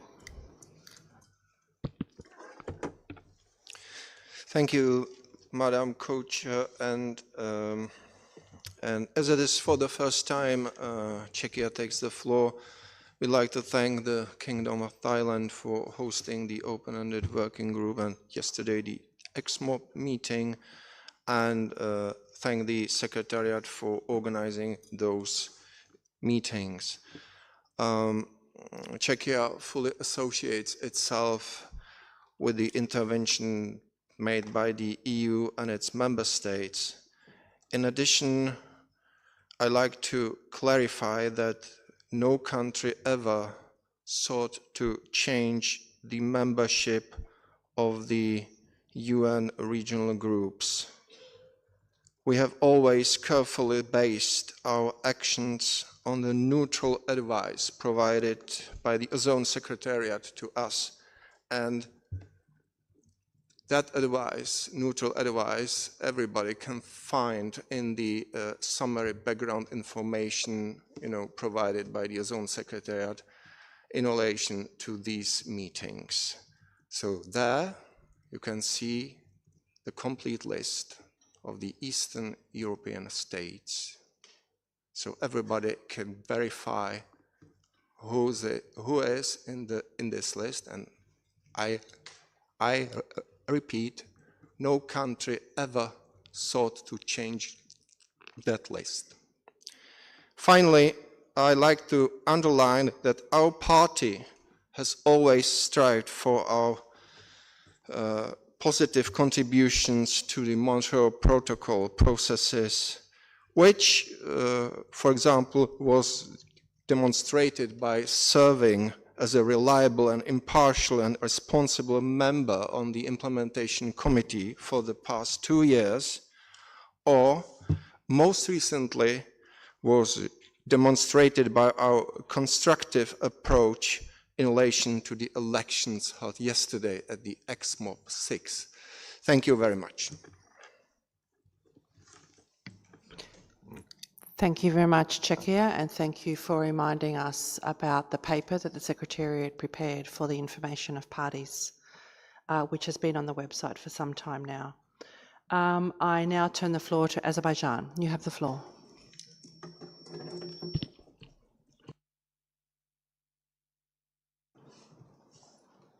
Azerbaijan would like to underline that under the Montreal Protocol, there is an established practice of participation of Central Asian countries within the Eastern European Group, which forms a fruitful exchange among our countries, contributing actively alongside the Eastern European Group to its processes. Azerbaijan would also highlight the geographical realities within our regions, as well as the long-standing historical, economical, and environmental connections, including close links with the South Caucasus region and shared experiences in the implementation of the Montreal Protocol.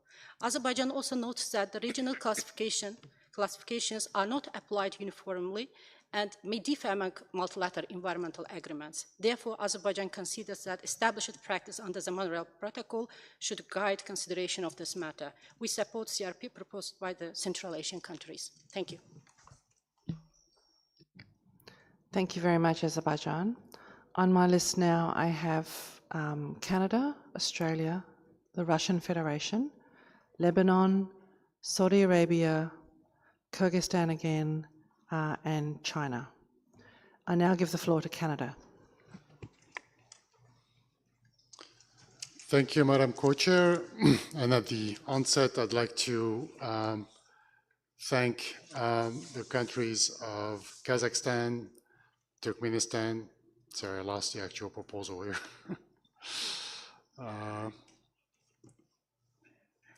Just give me a second. I've been having some trouble. Kyrgyzstan, Tajikistan, Turkmenistan, and Uzbekistan for CRP1. We recognize that the proposal reflects long-standing concerns regarding the participation of certain Central Asian countries within the Eastern European Regional Group. And we acknowledge that the proposal reflects genuine concerns about not being represented in the regional group. From what we have heard and understood at this meeting and also previously, there's an understanding from these countries that historically under the Montreal Protocol, they have participated within the Eastern European groups and that they have held positions, for instance, positions on the Bureau of the Montreal Protocol and of the Vienna Convention, representing the Eastern European group, and indeed they have. That's clear from previous meetings and from the background documentation prepared by the Secretariat. We also understand that there's another view that believes that under the UN, these countries are not categorized as belonging to the Eastern European group, but are part of the Asia-Pacific group, that geographically these countries are in Asia, and that under other forums, under MEAs, generally these countries participate as part of the Asia-Pacific group. So we understand here that there's two views, and we think it's very important to realize that there's legitimacy in both of these positions. You know, this is not a question of one party being right and one party being wrong. This is a situation that has been created because there are, two different ways in which one can look at this issue. And it's not for us to say which is the right way to look at it. Canada has no objections on these parties being part of the Eastern European Group as full members. We have no objections on them being part of the Asia Pacific Group, if that was a possibility as well. It's just we don't see it as our business to be intervening or to be deciding on this. So we do not support the MOP intervening on how parties determine the membership or composition of their regional groups, or the adoption of a formal decision recognizing the membership of particular states within a regional group. We consider such matters are best resolved through ongoing dialogue and consultations among the interested parties, consistent with long-standing practices under the Montreal Protocol. For 40 years, issues of that nature have been addressed at the margins among interested parties rather than through formal decisions at the meeting of the parties, and we do think that it's very important to continue this approach. If we were each time as a MOP trying to decide who belongs in which regional groups, this could create problems for how we proceed from now on. So this is not a precedent that, you know, we hope you understand that we would want to be setting. So we know that parties concerned have tried to discuss this issue. We're conscious that the Eastern European Group has met this morning, and we were grateful of the progress that they made. Sorry, I think that was yesterday morning, actually. The progress that they made in proposing a new candidate for the implementation committee, and we know that these discussions are continuing to take place. But I think they're just going to have to make an effort and continue to try to have this dialogue and find this solution, because even though we sympathize with the problems and we recognize there's a problem here, we don't think that it's going to be fruitful for the meeting of the parties to be the ones intervening and deciding on this issue. That said, if people are interested in discussing this issue with us at the margins, and if there's any ways in which we can be helpful in facilitating this discussion, then Canada is certainly ready to help. Thank you. Thank you very much, Canada, and I'm sure your offer of assistance is appreciated. I now turn the floor to Australia. You have the floor. Thank you, Madam Co-Chair. We appreciate the CRP introduced by the proponents of CRP1. For this party, we note that the information provided by the Secretariat in its background document concludes that it is for each regional member to determine when to meet, which parties are its members, and which member convenes its meeting, and how the group operates, including how it selects its nominees for Montreal Protocol bodies. Australia considers the issue of membership of the EEG is an issue for the group to determine itself. However, we note, as a principle of fairness, all countries should be able to take part in regional group discussions, however those groups are constituted and operate. We don't consider it that the meeting of parties should be taking decisions on membership of regional groups for many of the reasons outlined by colleagues from the EU in particular. However, we note that Central Asian states have been nominated in the past to represent the EEG on Conference of Parties and MOP Bureau, and we also note the recent nomination of Kazakhstan to the EXCOM representing the EEG. We encourage the EEG and also the Asia Pacific Group to continue consultations with a view to concluding a way forward that allows Central Asian states to be part of a regional group operating under the Montreal Protocol. Thank you.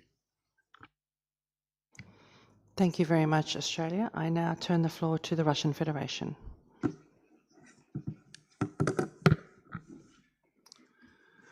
Thank you so much, Madam Chair.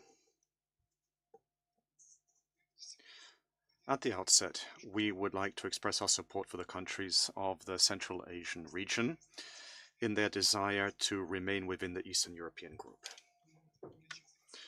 For more than 35 years of the history of the Montreal Protocol, they have made a substantial contribution to achieving the objectives of our ozone agreements. We back the statement made by the representative of Bahrain regarding the necessity to preserve the status quo regarding the composition of regional groups within the framework of our ozone agreements. We cannot agree with the position of Czechia that the list of Eastern European states within the framework of the General Assembly of the United Nations must be decided within the framework of the ozone agreements. The desire of the Central Asian states within the framework of the General Assembly of the United Nations to move to the Asian group was a sovereign decision, one which in no ways automatically can apply to all other treaties and agreements. The ozone agreements are an independent, legally binding set of documents. Historically speaking, the Central Asian states within the framework of these documents have always been part of the Eastern European Group,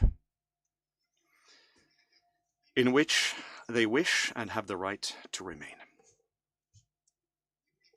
We cannot agree with the statement made by Ireland on behalf of the EU regarding the fact that the issue of the composition of regional groups is one that must be decided by consensus within the framework of a plenary meeting, if I understood things correctly.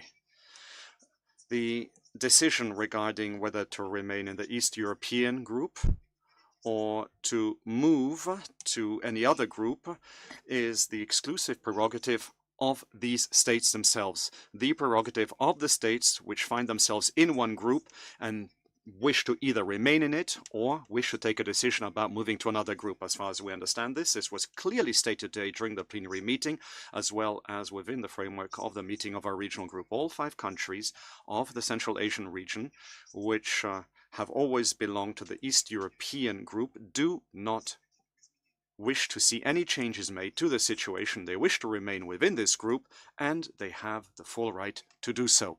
This is why we simply cannot understand why this discussion is taking place. We believe that this violates the sovereign rights of states, and we would like to understand the clear position of the Secretariat regarding the discussion, the subject being discussed here right now. The question here is, can anyone force a country to move into another group if that state doesn't wish to do so? Simple question. Thank you, Madam Chair. Thank you very much, Russian Federation. I turn the floor now to Lebanon. Thank you, Madam Co-Chair. Lebanon would like to express its support to the proposal presented in CRP1. We believe that this proposal will strengthen the cooperation and ensure the continued and effective participation of all parties that work in the Montreal Protocol. The Montreal Protocol has consistently relied on continuity and a well-established institutional arrangement to ensure its effective functioning. We consider that this proposal is fully consistent with the long-standing approach. And also, as demonstrated yesterday, the ability of parties to reach consensus remains one of the defining characteristics of this treaty.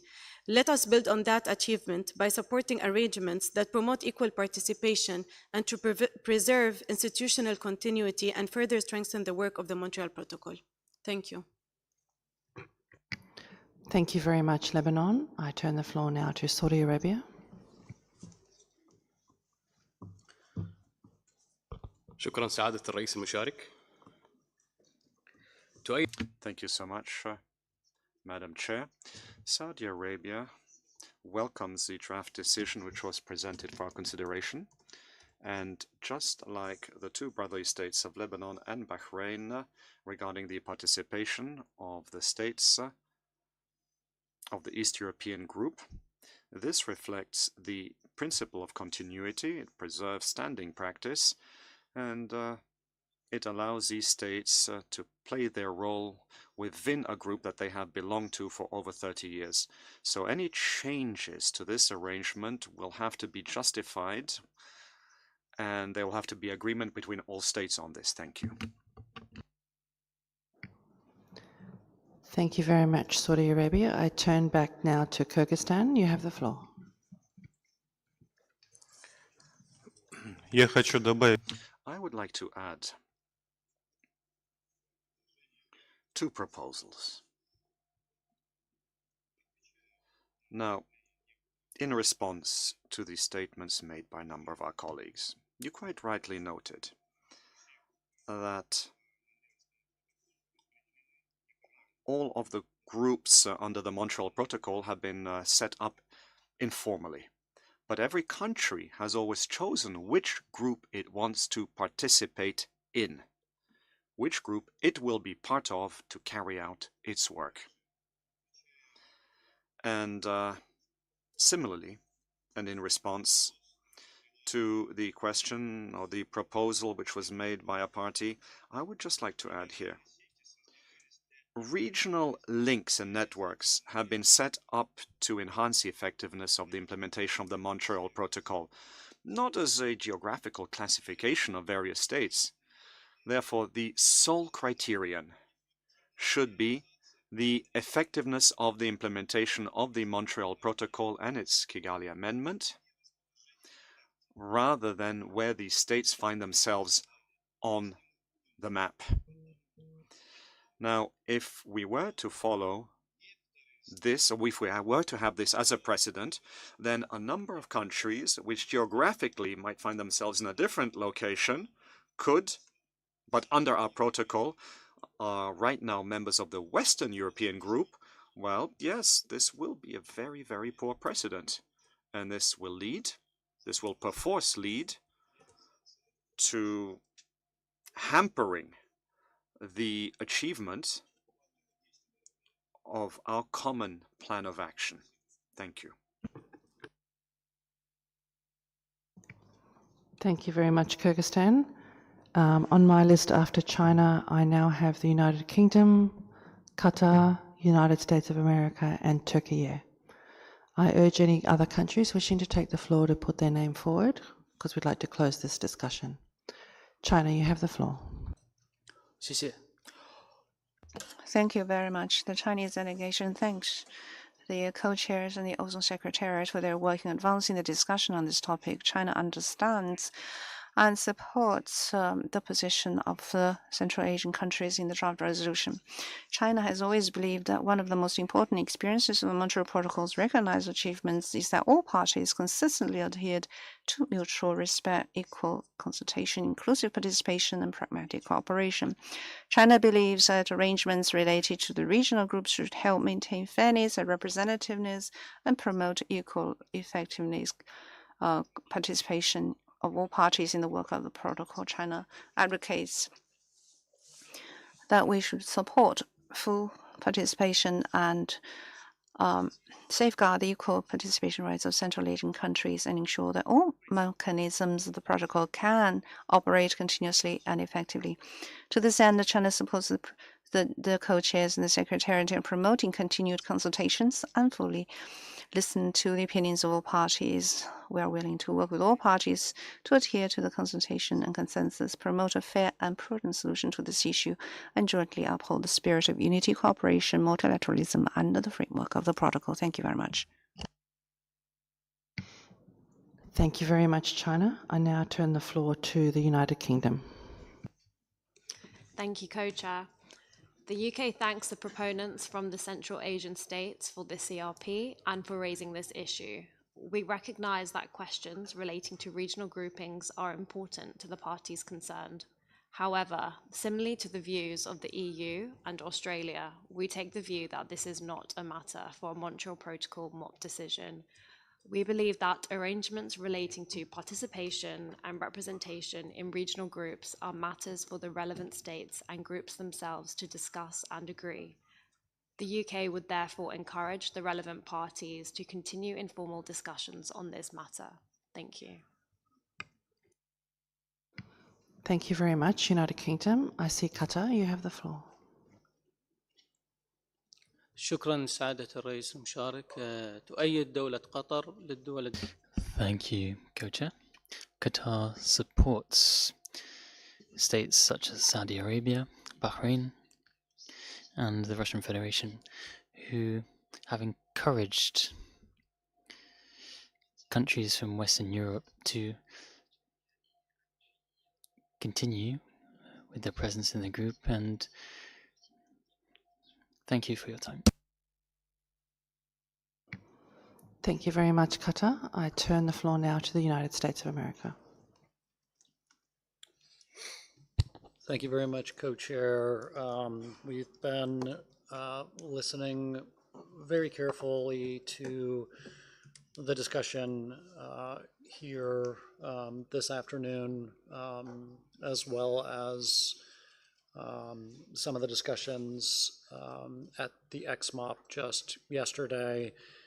And let me just say, we appreciate the CRP put forward by the 5 proponents, and we have enormous respect and appreciation for their ongoing work, efforts, and contributions to the Montreal Protocol. I think this is an important issue that they have drawn to our attention by putting forward this CRP. That said, on the issue of regional groups, we have a broad position that is not specific to this particular proposal, but that would apply universally, that we do not support having this meeting of the parties undertake taking decisions, either assigning, confirming, or reassigning membership or participation in particular regional groups. The rationale for that, I think, I'm not going to take the time of the group to reiterate it, but the points made by Canada and Australia are frankly very similar and nearly identical to our own position. And so just to say, as others have said, we would really encourage that on the margins of this meeting, that there is further dialogue, further engagement, with the hope that it can lead, I think, in a way that is respectful to all of the countries in the room, to some type of solution that perhaps can accommodate the concerns that have been expressed. But for us, as a broad procedural matter, we just don't support having the meeting of the parties take decisions on regional group status for any of the regions or in the context of this specific proposal. Thank you, Co-Chair.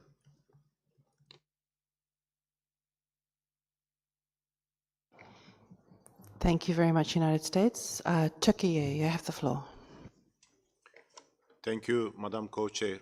Turkey believes that uninterrupted and effective functioning of the bodies established under the Montreal Protocol is essential. The United Nations regional group structure and long-standing practice governing regional participation under the Montreal Protocol have provided continuity, predictability, and stability for many years. For more than 3 decades, the existing regional arrangements have enabled the effective participation of all members in the work of the protocol. We believe that this long-established practice and continuity should be respected.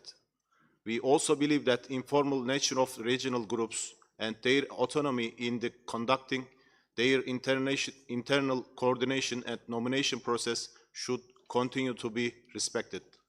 Turkey, therefore, believes that the way forward should preserve the long-standing regional arrangements, respect established practice, and continuity. I thank you. Thank you very much, Turkey. I now have 2 more countries on my list. Kazakhstan as the proponent, as the lead proponent perhaps, and Iran. So I turn the floor to Kazakhstan. Madam Co-Chair, I thank you. I was very carefully listening all my colleagues and their opinions on the situation, and I'm very grateful that they expressed their views. I just want to mentioned a few comments on what was said today regarding the document INF that was prepared I believe that was prepared by the ASEAN Secretariat, and we are very grateful for that. In the conclusion, it says exactly that other multilateral environmental agreement, it's related to the list of the UN that was referred a number of times today and before. So other multilateral environmental agreement and forums have their own categorization of regional groups and different rules of membership in their treaty bodies. Some use the 5 United Nations regional groups, but others don't. I'm just citing the document, just to be clear. Regarding the matter of, that was brought, also a number of ideas was brought that membership or the association, let's say, of different countries in the different groups defined by the regional groups. I think it's quite a bit, I can't find the right word in this matter, but I mean, it's quite a bit doubtful, because if you take a look on the founding fathers of the United Nations and in general international law, the primary source of international law, it's a member state. And the regional group is a secondary or third or whatever. And please, who have legal background, please explain me how the third, secondary, or which source of law or order defines how primary source of law have to act and accomplish its sovereign rights, inalienable sovereign rights of as each member of member state, and we respect every single right.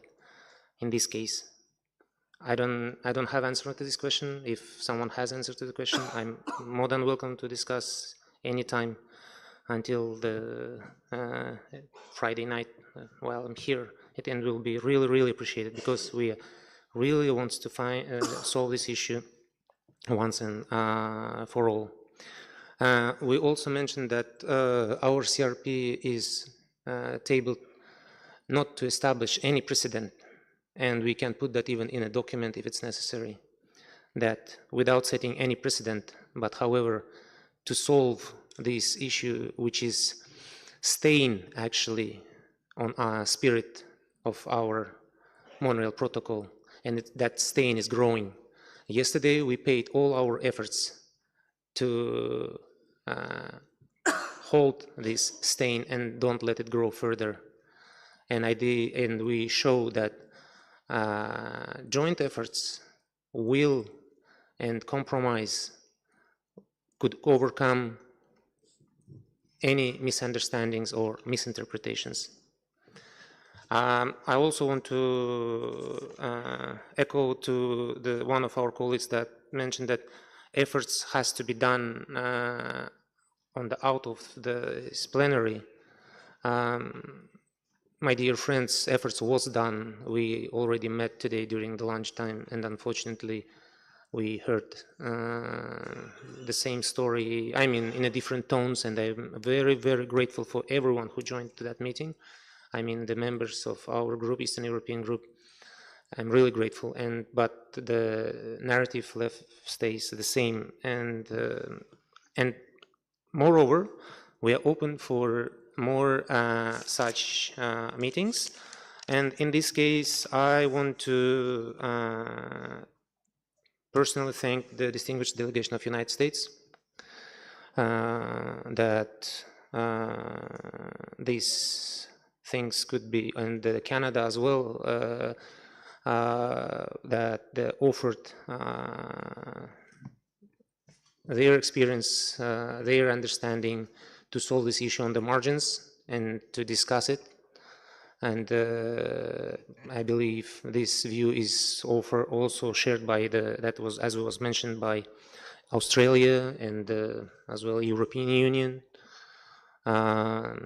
We rely on you colleagues and let's meet together. Maybe we can meet broader than EEG if it's necessary, and we have plenty of time and to solve this issue. And as I said, don't allow this stain be put on the spirit of the Montreal Protocol. Thank you so much.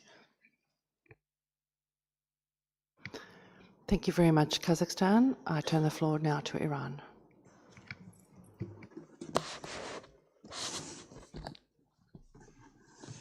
Thank you, Madam Co-Chair. First, I would like to refer to the main objective and soul of the international treaties, which is binding and strengthening of the collaboration between the nations. So, due to this, and to increase the strengthening of the collaboration and network among the Montreal Protocol parties, Islamic Republic of Iran would like to express the support of the CRP1. Thank you. Thank you very much, Iran. And then lastly on my list, I have Russian Federation. You have the floor.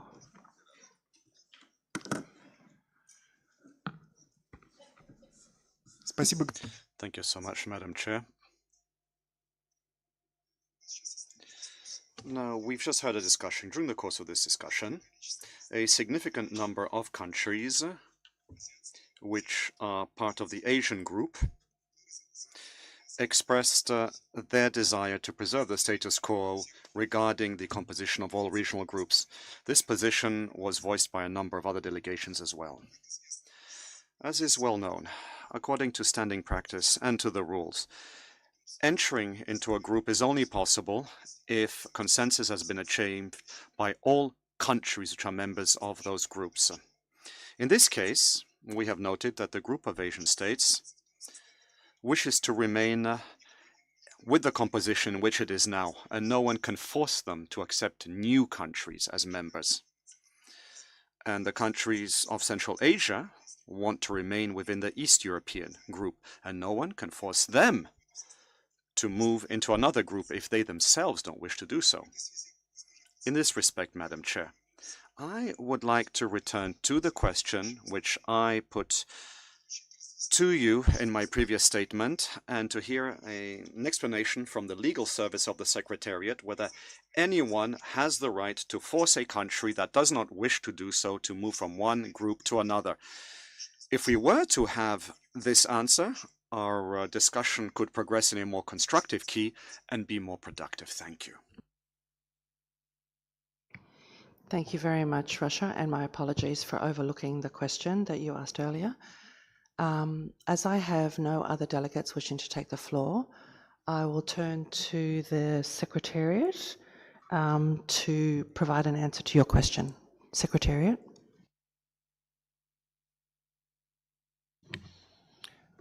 Thank you, Madam Co-Chair. The position of the Secretariat on the question raised is set out in the information note that we prepared on composition of the Eastern European states. So there it's mentioned that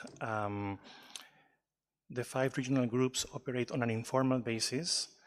The Secretariat does not participate in their meetings and keeps no records of their meetings, and it is for each group to determine, among other things, which states are members of that group. The document also cites the UN Juridical Yearbook of 2003, which refers that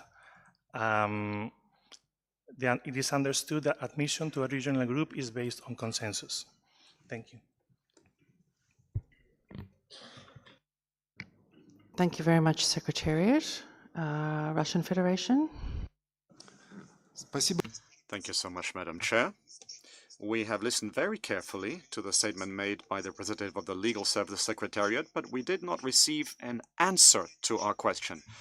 Perhaps I didn't formulate it clearly. I'm going to try to do so again. The question is the following. Can anyone force a state to move from one group into another? Or can they not do so without the consent of the specific country? The question, I believe, is clear, and I would like to have a clear, concise answer. Now, the INF document, which was provided by the Secretariat, doesn't contain an answer to this, unfortunately. Thank you. Thank you, Russian Federation. I turn to the Secretariat for some further clarification. Thank you, Madam Co-Chair. So the understanding of the Secretariat is that a party cannot be forced out of a regional group. Thank you.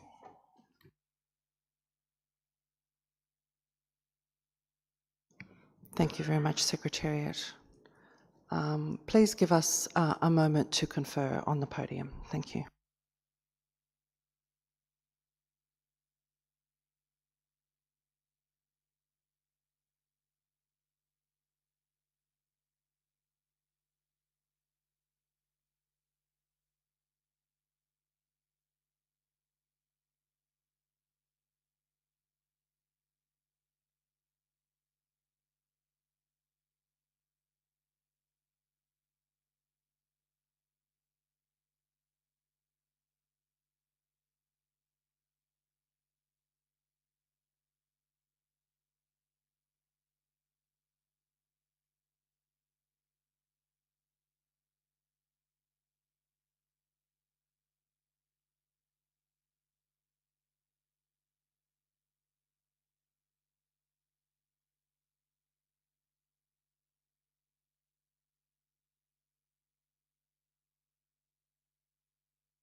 Thank you very much, delegates, for your patience and your understanding while we conferred on a potential way forward. We did note that there were distinct proposals and views on the CRP. Some were strongly supportive of the CRP, and some views were not supportive of the MOP taking a decision on this issue. And certainly we did not see a consensus on the CRP at this stage. Therefore, we urge members of the group to continue their margins discussions. We did note that some parties offered assistance during the course of the discussion, and interested members may be interested to take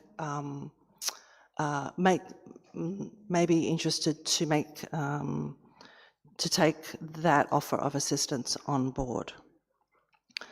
We are, at this stage, we will keep the agenda item open for those informal consultations on the margins to continue.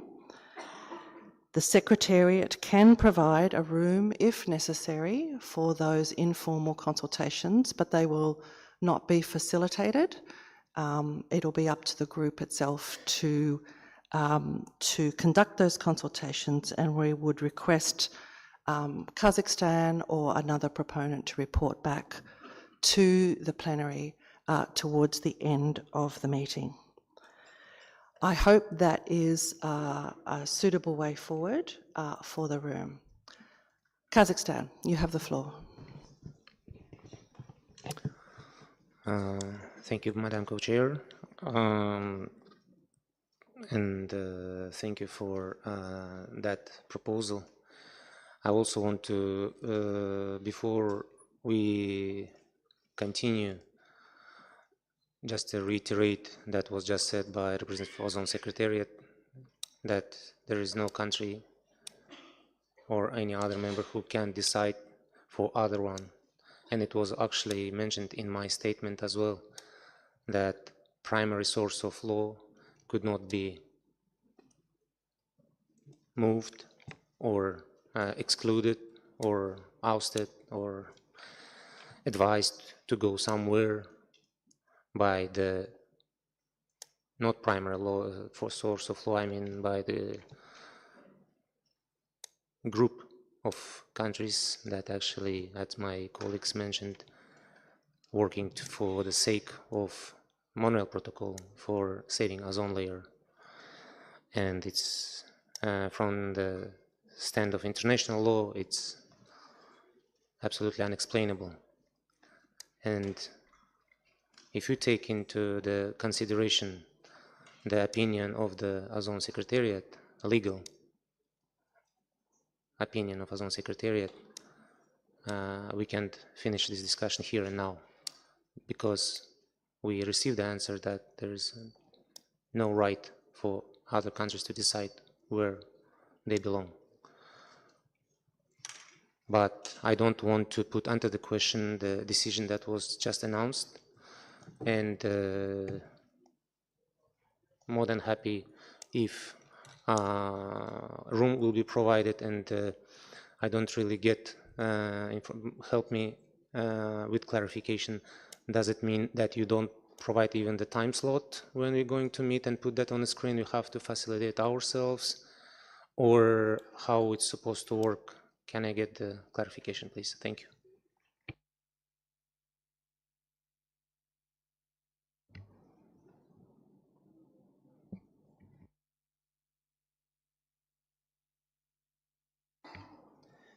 Thank you very much, Kazakhstan. We appreciate your flexibility to go along with the proposed path forward. In terms of the time, the Secretariat would make a room available at a time that was requested from members of the group. So I don't think the Secretariat feels like it can set a time itself. So it would be up to members of the group to make a way forward on that one. Thank you. We are at closure, and I am conscious we're running out of interpretation time. And I now have 3 members wishing to take the floor. I see you, Russian Federation. I was about to pass the floor to you. Thank you.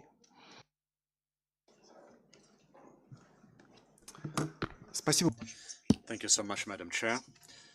Well, I'd like to start by thanking the representatives of the legal service for the clear explanation provided regarding the procedures for the possible movement from one country, from one regional group to another. The main part of this explanation was that without the consent of a specific country, no one can force them to do so. We heard the views of the 5 Central Asian states regarding the fact that they want to remain within the East European regional group. Under these conditions, we consider that the continuation of consultations, any consultations on this issue, are simply superfluous, and we simply need to put this to a close. Subject to the understanding that the countries of the Central Asian region remain within the East European region. Further consultations will not yield any additional results. I'd like to underscore again, after we have heard the explanations of the legal services, everything is clear. Without the consent of a specific country, no one can force them to move from one group to another. I believe that this discussion should be closed and we need to move on to more substantive, constructive work. Thank you. Thank you very much, Russian Federation. Turkmenistan, I'll give you the floor, but we are out of time. Thank you.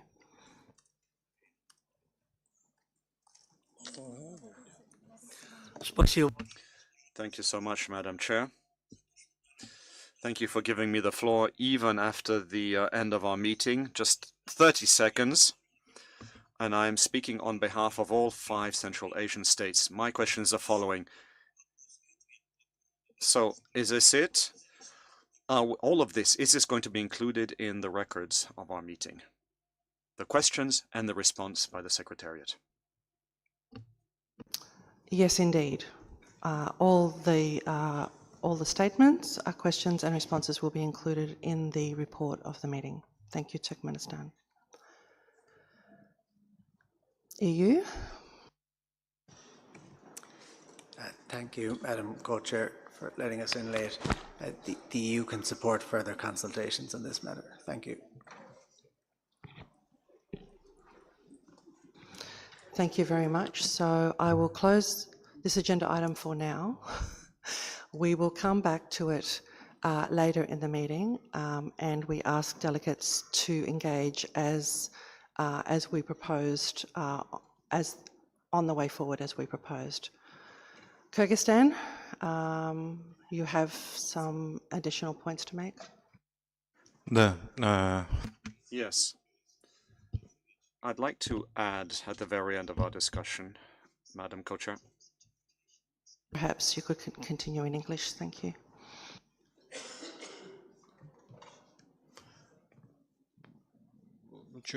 Перевода нет, что ли?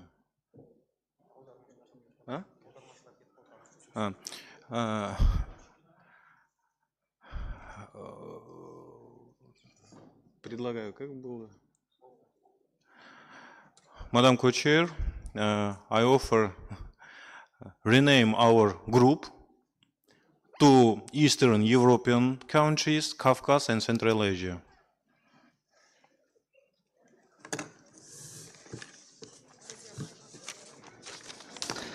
Thank you for that suggestion. I am sure the group will take that into account in its deliberations. So thank you very much. We are finished for this evening. I refer delegates to the contact groups that we have occurring tonight. We have strengthening the Montreal Protocol at 8:30. Oh, sorry, not at 8:30, 6:30, because there are a few side consultations happening before then. And we will be doing replenishment again tomorrow morning. Thank you very much and good evening.